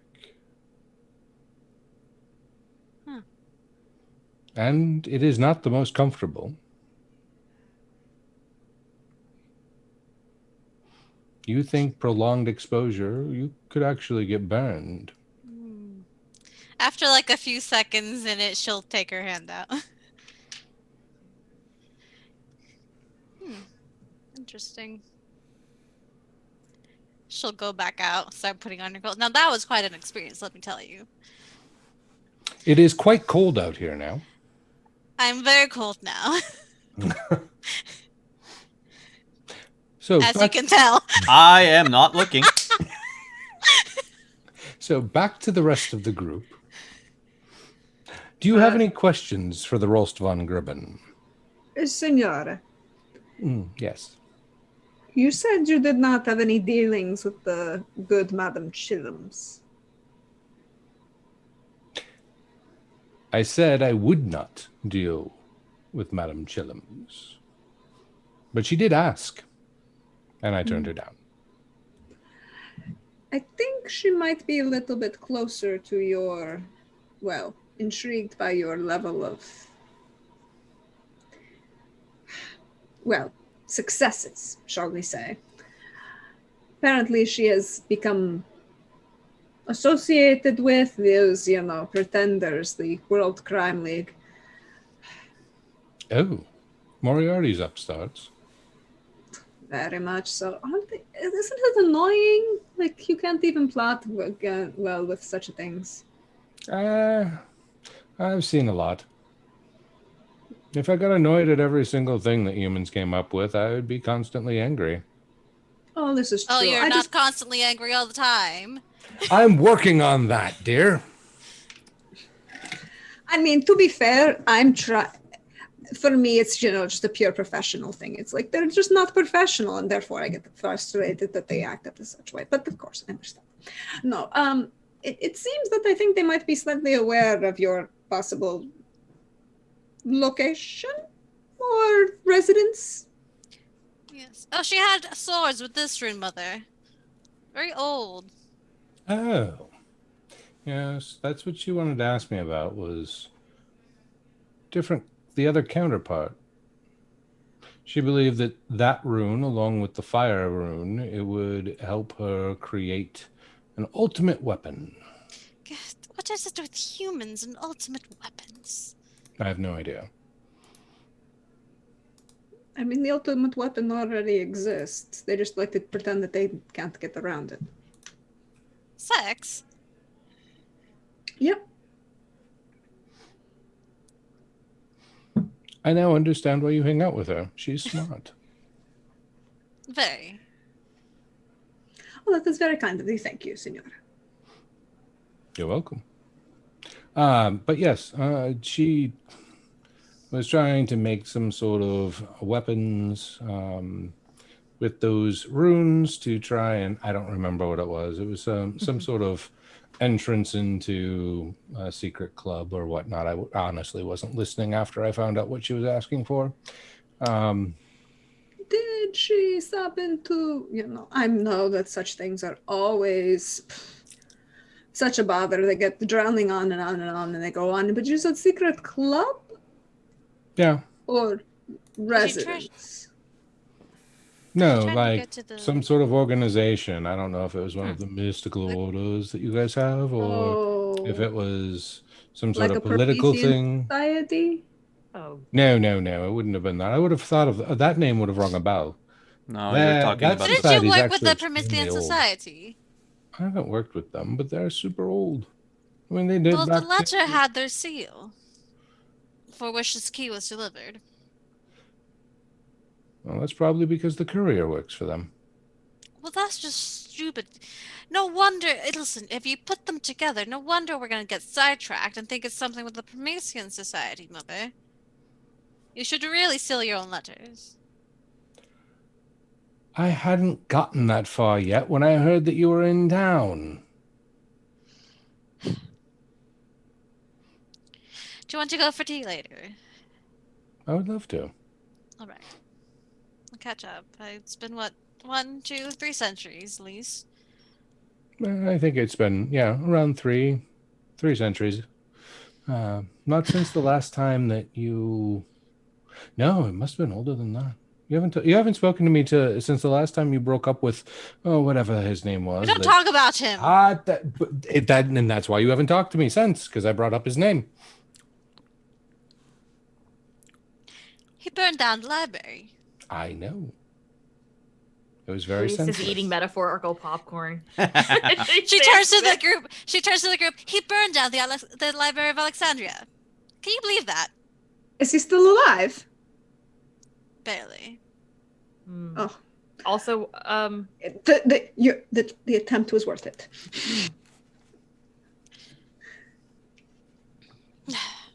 Well, you tried.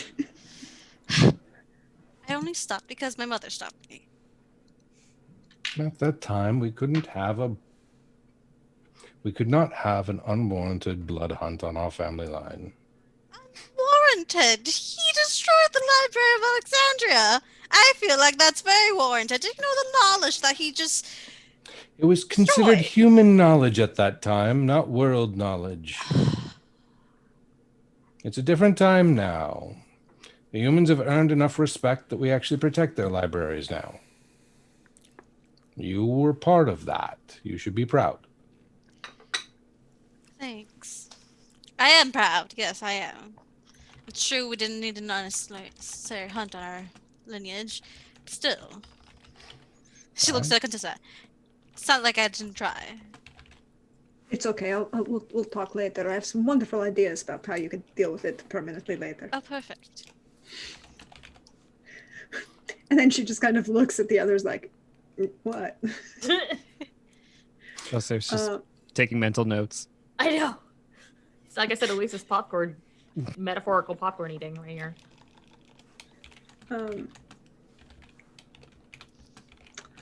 So you said, I don't suppose you were, that the wonderful friends of Moriarty had come to you earlier. It's just, about, what was it, about 4 or 5 months ago? They were messing around with some very high-powered flames that were eating into safes and appropriating things that belonged to the church, or attempting to, I should say. Mm-hmm. That's concerning that they have a flame that powerful. It melted through the door. A lot. Wouldn't that be the same type of flame that's in this other room? Oh, no, that would have melted the whole safe. Slagged everything inside. Uh-huh. You can't really control that one. That's why it has to be kept here.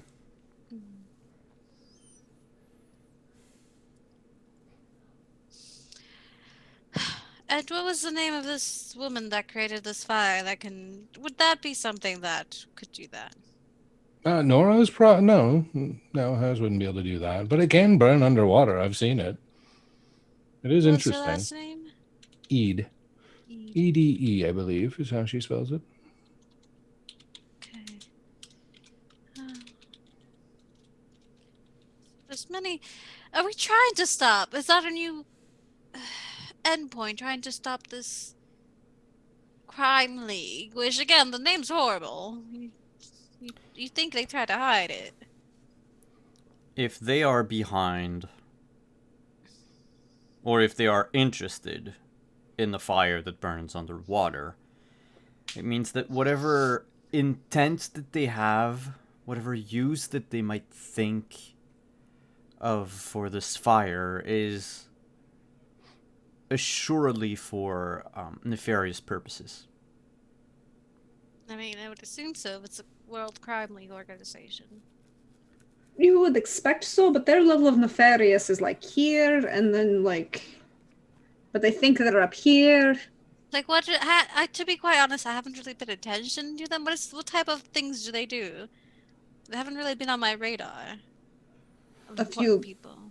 Some criminal enterprises, a lot of bookmaking, occasional. They're not even into assassination. What kind of crime organization is that? I had cousins that used to just burn down entire villages for fun. We don't talk to them anymore. Most of them actually aren't around anymore. For reasons, because they used to burn down entire villages for fun. That's so barbaric. Mm-hmm. But I do believe that whatever the World Crime League has in store for this fire, it is potentially for the purposes of either retrieving something that they would like to put their hands on, or causing a distraction for their actual goal, whatever it might be. Maybe they're putting on their big boy pants now. They Might. might. See, What I don't do how know big- is that if you wanted to talk to Miss Nora, you'd need to go and get a boat. To England? No.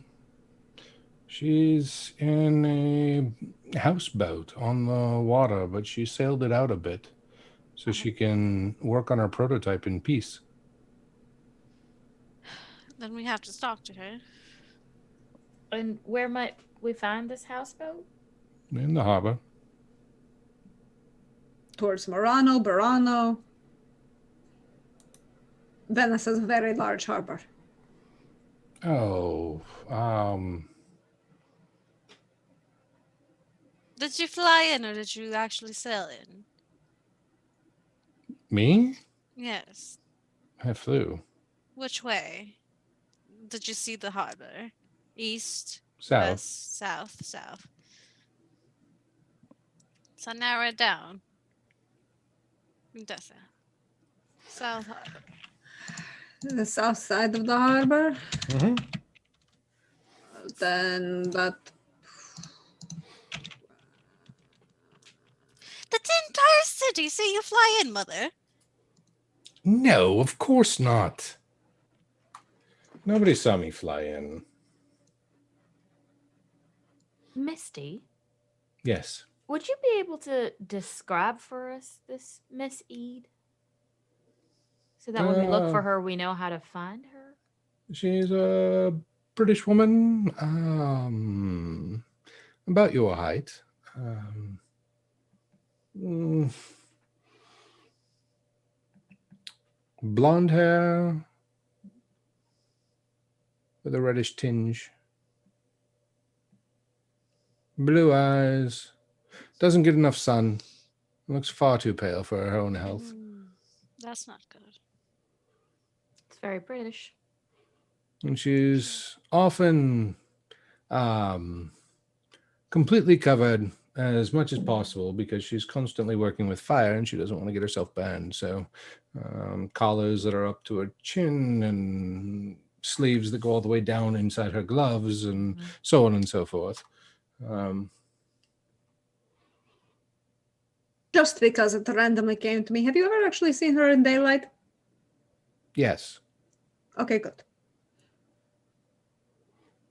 She is not unseelie.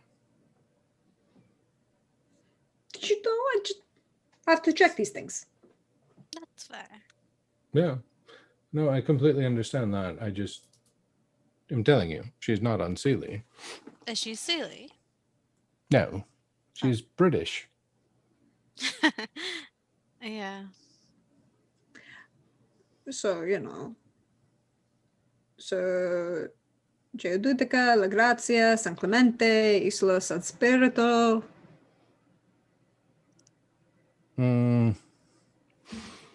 Lido. Not that far south. Oh. La Probably Grazia. about Clemente. Yeah, that's probably. Clemente. Yeah. Ah.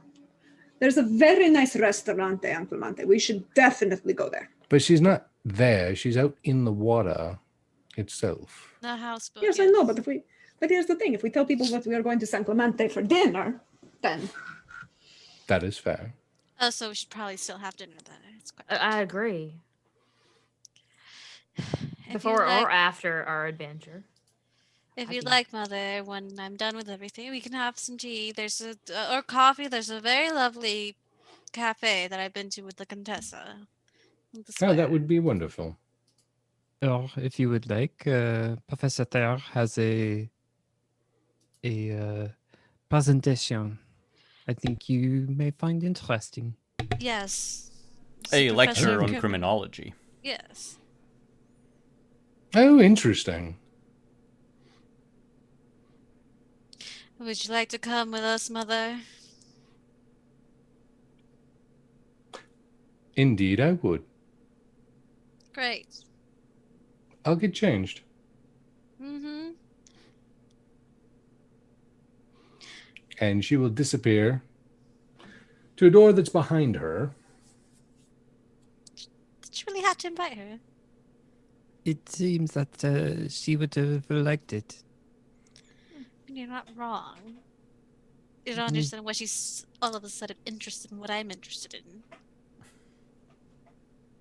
She's What? your maman. And I can't imagine she learned the art of cold iron forging quickly. Yes, but a few centuries is nothing but a blink of an eye for It's still effort. No, yes, you're right. She's very rude to me last time. Of course, but perhaps she has grown. I hope so. But no point in keeping family ties fractured. Indeed. How are you hey- taking everything? Go ahead. Sorry. I would say at the very least we have a lead now. True. She seems rather useful. How are you taking everything, Professor? Just hugging on. I have so many questions, but the most important in my mind right now is, could this floating house actually be the buoy we're looking for? Could be. But I thought that was what my key would open.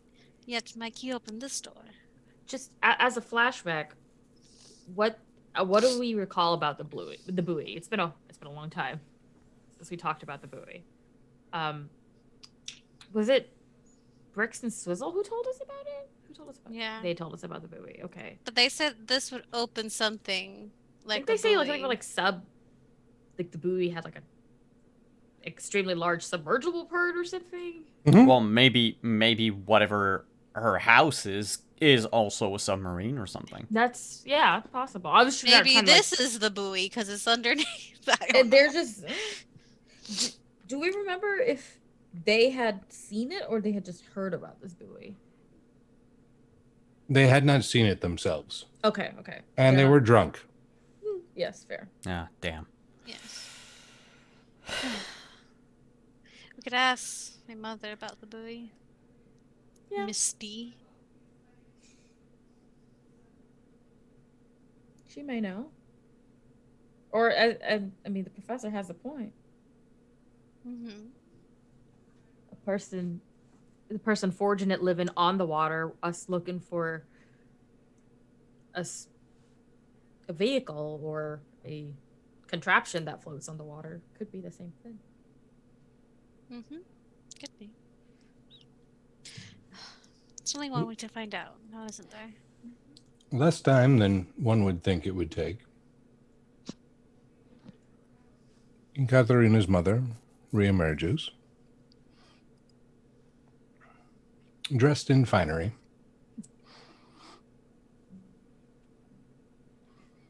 But before we go any further than that, we need to spin the wheel, Simon.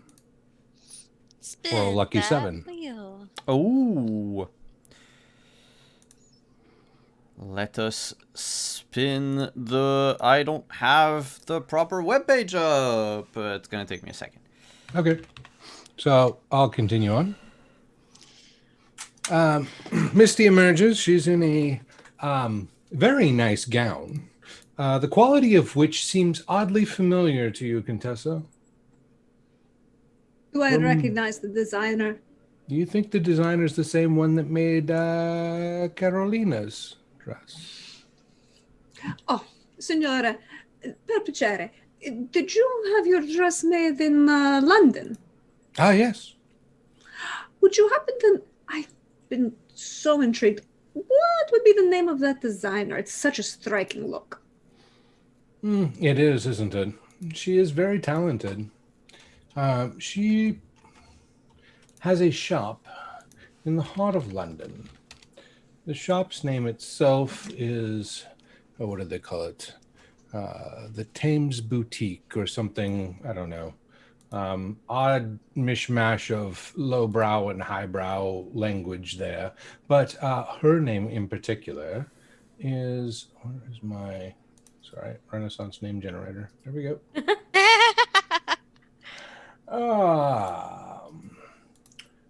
Her name is Grace Davers. Mille grazie, signora. So appreciative. But so we go to the good professore's lecture, and then afterwards we attend. Who is holding the San Clemente? I must know. Anyways, it doesn't matter. The Palazzo San Clemente is a wonderful place. It's a beautiful private island. You will love it.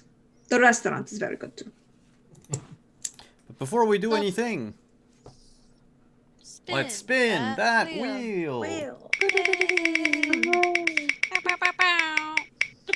And this is going to the Contessa. Yeah. Why, thank you.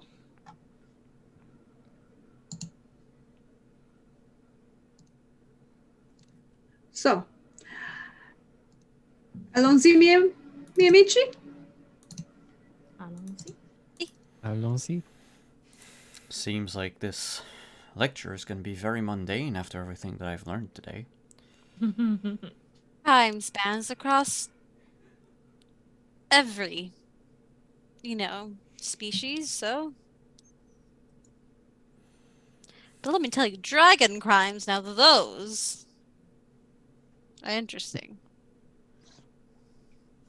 Is there such a thing as dragon criminology? Would be.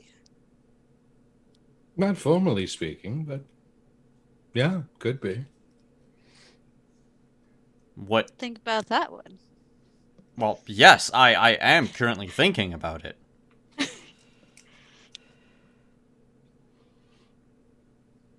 But look, you'll have 2 dragons over at your lecture.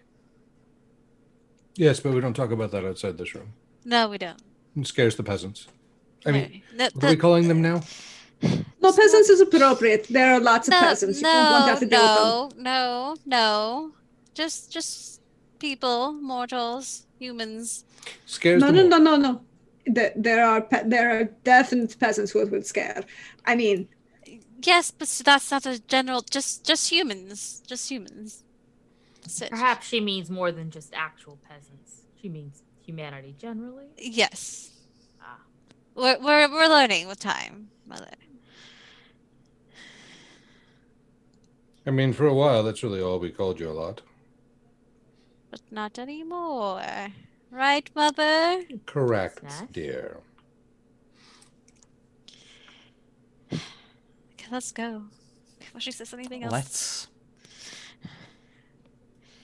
and the Contessa links her arm through Jacer's again, and then just leans over and she goes, "No, those were totally peasants. There's a difference between us and peasants."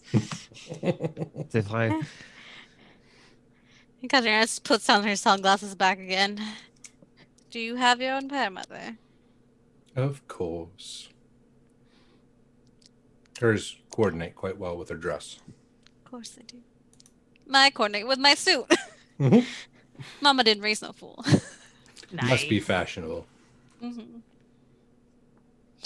Let's go, everyone. I haven't been to Palazzo San Clemente in years. It'll be wonderful. You'll enjoy it. Oh, I wonder if the... and she just like kind of trails off. Is like, I wonder if that butler's still there. And she keeps walking and just kind of side glances over to Professor Thayer for a moment and then keeps walking. Professor Butler. Well, we all knew the butler did it. Yeah, he did. Clearly, the Useful at the professor. time. The professor would never stoop so low as to sleep with the help. Depends on what kind of help you need. Mm-hmm. Mm-hmm. And Yeah. who's doing the helping? They would be hired for that express purpose. Fair. But knowing the Contessa, it has to do with a different type of service. Was it the butler in the chamber room with the metal pipe? Yes, No, the metal pipe. The butler opened the chamber room so that she could deal with the count with the rope in the bedroom. But with Feel the like we professor, should- would it be a turn down service? Oh. Oh dear. Love it. So the question is, she probably didn't sleep with the butler, but she may recognize the help. As we walk to the to the professor's Walking and lecture. talking. Mm-hmm. Hypothetical crimes seem to be a great topic of conversation amongst you all. Very We hypothetical. are going to a lecture on criminology Yes, that's true. to discuss more hypothetical crime. Yes, the professor does a great job at dissecting and finding out who did what and when and where and why. Oh, I'm impressed already. Good. Yes, it's sort of a passion of mine. Hmm. Does that make you quite the passionate fellow? He just looks at the Contessa. Does all right. Oh, I mean, I'm quite sure it would be. He fulfills his passions as he desires. Well, looking at the company that we're in, if there were fault within you, I'm assuming those two ladies would have found fault. One with one set of passion and the other with your criminology, as she points at her own daughter for the criminology piece. So, regardless, seems impressive enough. I look forward to hearing more. Thank you. Now, as you make your way to the university, and in short order, the faculty swarm and whisk Professor Thayer off, as they do. What do the rest of you do? Do you go sit early? Do you linger outside for a while? Katrina takes a moment to smoke outside. Fair enough. You know, you can also smoke inside. It's good yes, for the that's lungs. what my mother is. Makes sense. The Contessa will enter and make sure that she's seen entering on Jasar's arm, and Mhm. take a moment to kind of gauge who's here, who's not here. Okay. Play the game, as it were. Like before, there's a number of the university faculty, especially from the department. There's also a contingent of people from the police force of varying ranks. A few of the members of some of the noble houses that are related to military of sorts. Or other interests, as it were. Is there Including, anyone Mhm. here from the good lady Chillam's husband's house? That's a good question. Hmm. Let's see. That would have been.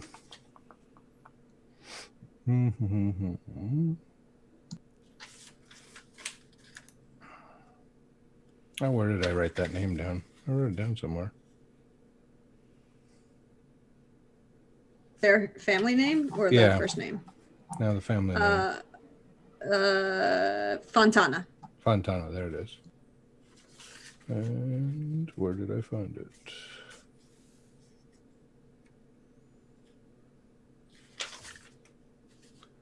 Oh, that's where we put it.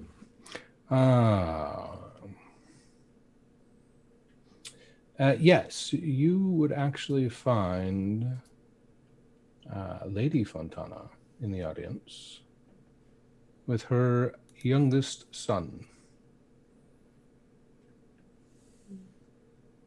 I think Chasser will actively see if people are noticing us in general, like tracking wise. Okay. With this decolletage. Well, okay. I mean, there's the he, oh, look at them, scandalous, sort of thing. And then there's the watching out of the corner of their eye. Mm-hmm. Yeah. Yeah, Someone no. who would be watching for the wrong reasons. Mm-hmm. Um, Which is half the fun of wearing what we're wearing. some people seem to notice as they're gazing around. Some eyes linger in more of the "oh my" sort of way, and others glance away and maybe glance back, but nothing that seems to hold interest for too long in an uncomfortable sort of way.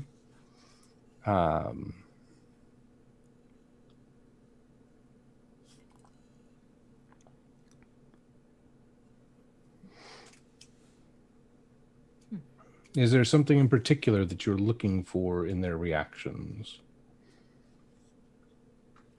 Just making sure that as we are casing the room, that they are not casing us. Nobody seems to be casing you at the same time, no.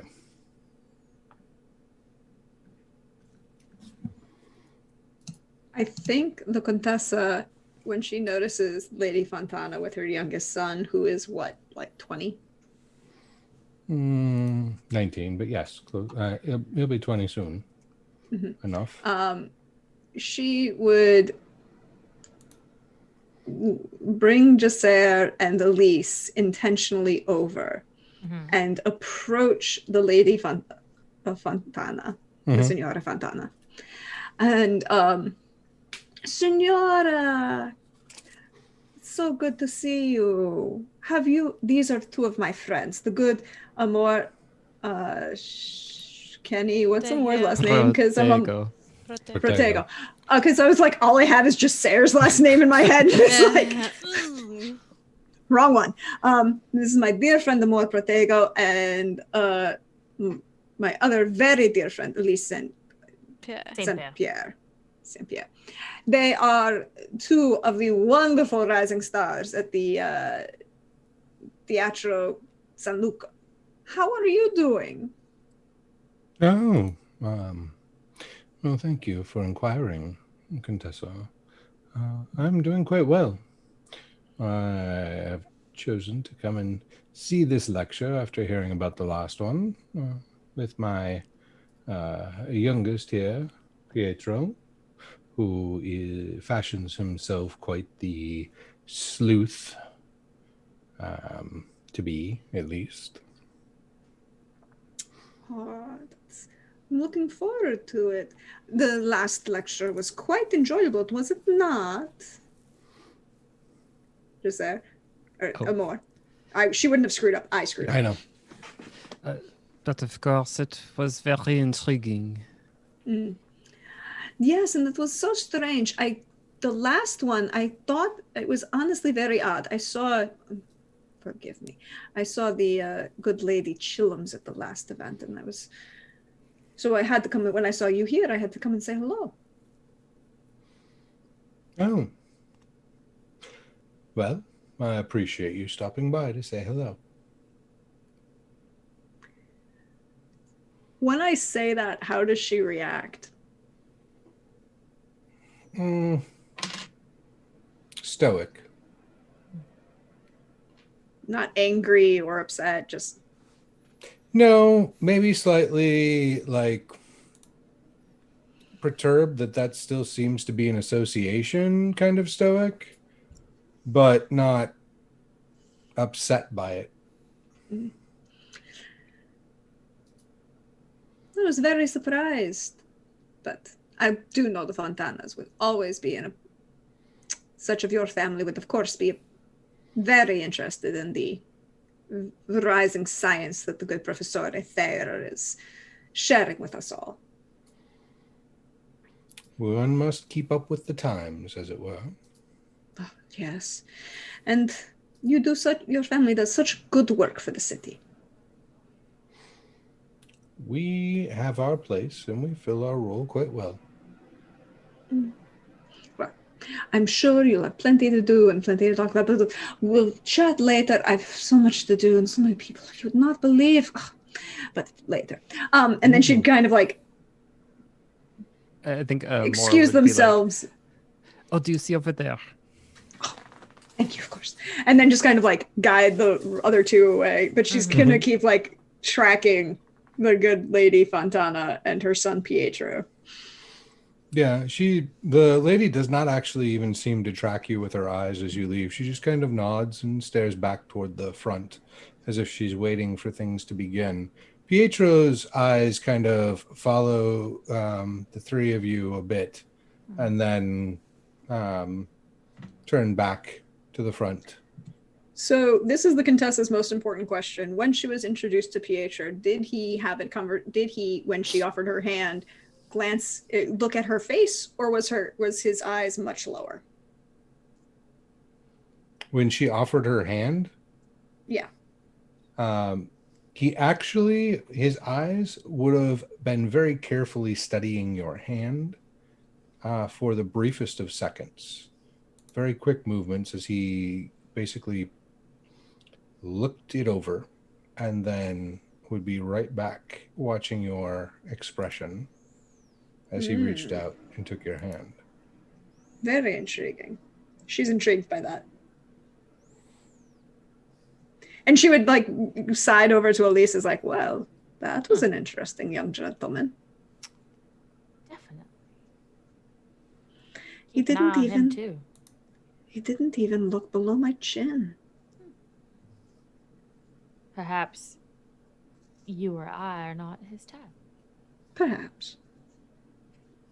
Did he look at Amour's chest? Amor has a plunging V too. Yeah. Hmm. It was all about the eyes. He was looked trying at- very hard to stay focused. Or that's just not his thing. Which is fine. But like that's the thing that the Contessa's gonna narc. It's like, oh, okay. Not your thing? Good to know. Or Just maybe gotta not the time and rethink place. some strategy. Yeah. Well, it's interesting because you must not have great social graces to not automatically take the hand. Great. Oh. Yep. That's another thing she noticed. Mm-hmm. Eventually, Like, ooh. Katarina will go back in. Sit with We them. saved you a seat, don't worry. We're all in the front. Oh, thank you. Smoke anyone? No. Just like last time she fell asleep, now she can if she's in the front. Yeah. Closer to like in the middle. Okay. You know. She'll stay awake Yeah. this time. Now she knows a little bit more. Katarina will elbow her every There now you and then. Yeah. I think the Welcome. first lecture was after a late performance, so.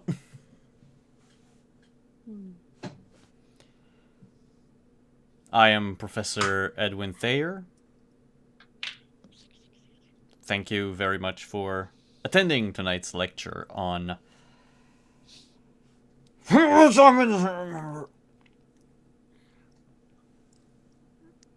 crime. Simon doesn't remember what the second part was supposed to be about. The third one was on criminal organizations. The fourth one was in the There was only World three. Crime League. Oh, well.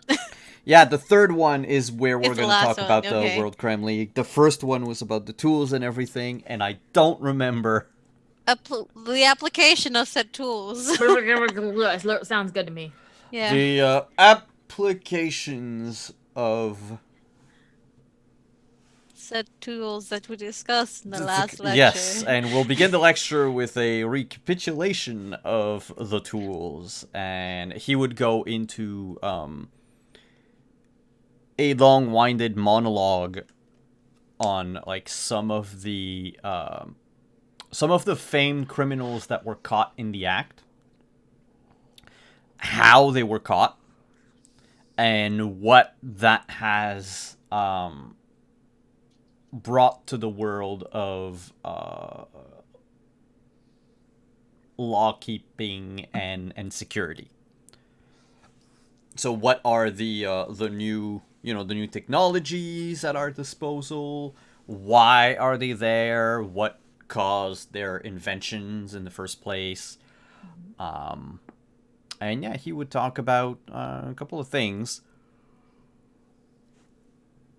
I'd like to think that Sorry. you know how Ekaterina and her mom are related because like they sit the same way. And Ekaterina is sharing some of her notes of the last lecture with her mother actually. And they have the same like,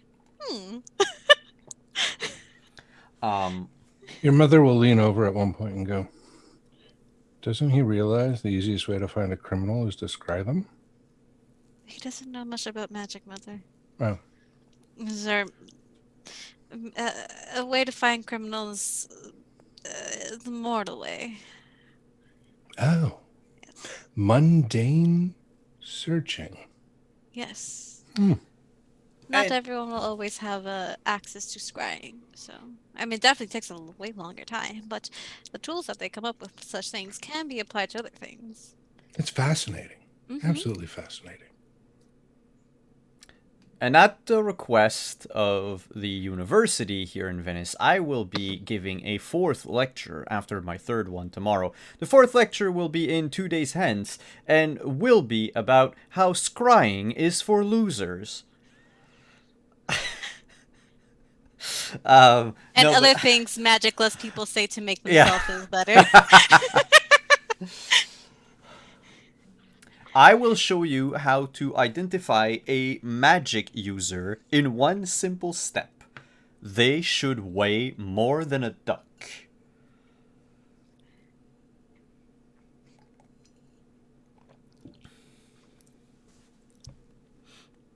Melt me into the ground. But no, he would Is there like some sort of magic I can do to just pull his pants down in the middle of the Elise probably could. have No. good sorcery? No, he goes into his lecture, but the 4 of you can probably notice that he's going through his notes in like an Like auto. yeah, he's an autopilot. Mm-hmm. Most of his brain is being used at the moment, like just piecing together everything he learned today, and Magic and dragons. yeah, and that opens the door to so many things that he had never thought of. That now he's basically like, to a random viewer, it would just be, a somewhat boring lecture. But for someone who knows him, yeah, he is. I'm not gonna say perturbed, but he's preoccupied. I like to think that if the professor ever looks at them, Ekaterina's just gonna look under her, like take her glasses down and just look at him. Oh, he would like rapidly look elsewhere. Yeah. And I think the professor's distractedness actually makes for a much more interesting lecture for Elise. Because the human element is fascinating this time. Ekaterina's like, did you see how he looked away when I looked at him? Oh, I sure did. And he's I so will funny. play a card for the lecture, because I didn't Okay. get to play anything today. I will play the Ace of Spade Ooh. for my check to resist looking down the Contessa's plunging V-neck. Can I make like a little bit of sparkle there so you get like more? No, Just- no. If the good professor is actively trying not to look down the Contessa's dress, the Contessa is going to notice that, because she would notice somebody who's actively trying not to look at her chest. Uh-huh. It's a tool in her toolbox, and she would adjust the dress and the corset to make it more You just see noticeable. from Ekaterina, like, I played an ace. You can't do anything about it. Social Are you graces are on sure? point. yeah. Okay. Are you sure? Are you Well, sure, Simon? Is it social Yeah. graces?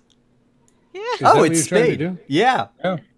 Yeah, yeah. Contessa, at least everybody else in the room appreciates No. you. Okay. I have a 20. Simon, are you? Yeah, That's great. Do you have a joker? Well, that's it for tonight, everyone. I'll And play on that, that for her note- charisma.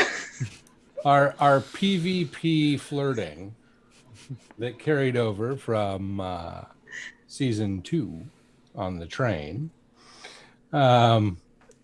is where we will end the night, as Professor Thayer tries to not be distracted by the cleavage of the Contessa Lucretia Fioravante.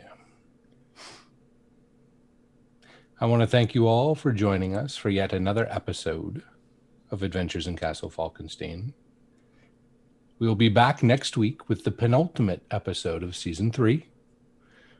Hopefully, we will meet Nora Eid and learn more about this fire that burns underwater. And who might be the real threat in this puzzle. Dun, dun, dun. Dun, dun, Oh, it's been Dun, Monty. dun, dun. Shh! You're giving away my best secrets.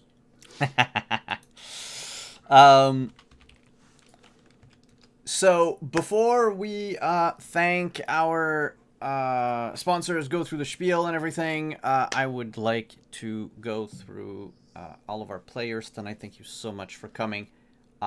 Where can we find you on the internet? If you have anything to plug, anything that you would like people to attend or have eyes on, please, now is the time. We'll do the same order as we did the introductions, so we'll begin with Adriana. Me? Hi, everyone. My name is Adriana. You can find me on Twitter at AlsaVamp with 2 Ps.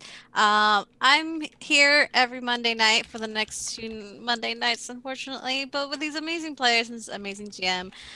You can also find me Thursday nights over at Indoor Adventures. We're playing Acquisitions Incorporated.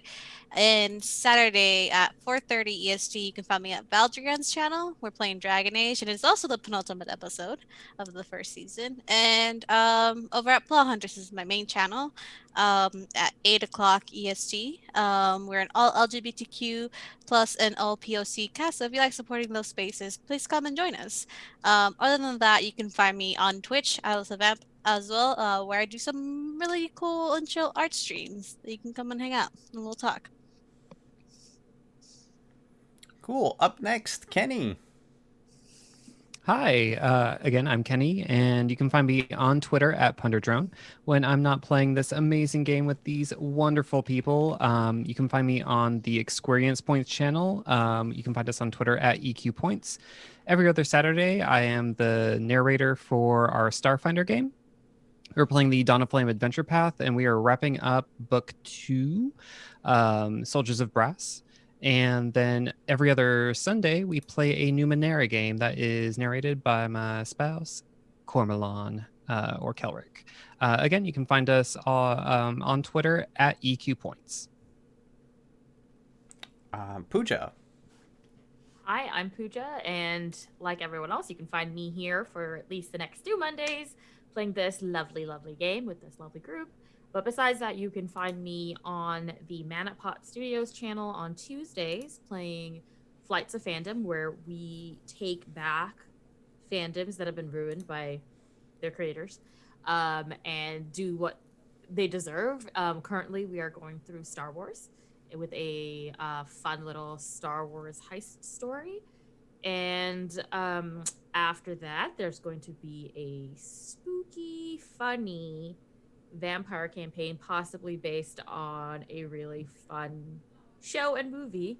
I'm not going to, I mean, you can guess what it is, but I'm not going to tell you what it is just in case it hasn't officially been announced.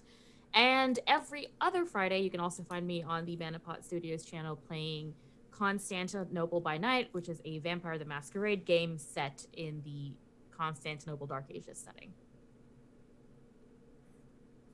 Oh, and you can find me on Twitter at Pooja. Forgot to say that. Let's go to Deirdre. We'll do the exact same order, and then we'll get back to Chris. Well, hello all. You know me. I'm at Georgia London on Twitter, Praxagora Thesmia4, as you see me around on Twitch. And Wednesday, you can find me over on Laugh Love Lindy's channel for some Witcher Family of Wraiths as we have our season finale of, that's I'm not scared of something that is described as a Kikamora the size of a mountain. Not concerned about that at all, with a banshee sitting on its head. Not concerned. I have 4 Witchers for that. That's their problem. And then you can find me here on Saturday for the finale of Black Flag Season 2, as we're saying, Adventures and Consequences. And then follow my Twitter, because there might be some interesting things being announced in the next couple days. But other than that, always check my Twitter, because that's where I'm going to be. All the fun, wonderful people like these fabulous folks here that I get to hang out with, and all the stories we get to tell. Chris, you're up. Hey everyone, my name is Chris Geary. You can find me on Twitter at Chris Geary. You can find me here on Mondays as the host of Adventures in Castle Falkenstein. We'll wrap up season 3 here on September 28th. October 9th, we will be starting our 3rd season of Cyberpunk Red. And on Fridays, and you will find me there. As well, but not until October. But yeah, that's what I've got right now. And I am Simon at Wandering DM. Thank you everyone for coming tonight. We will be back on Friday for Space Goblins. The interim show, we're going to do a 2-week special show playing in an indie game that I know his first name, I don't know his last name. Viditia Valetti. Viditia Valetti made. Basically, it's a bunch of goblins in space trying to build and tinker their way to Junktopia. It's a funny little game, and I highly encourage all of you to come and watch it.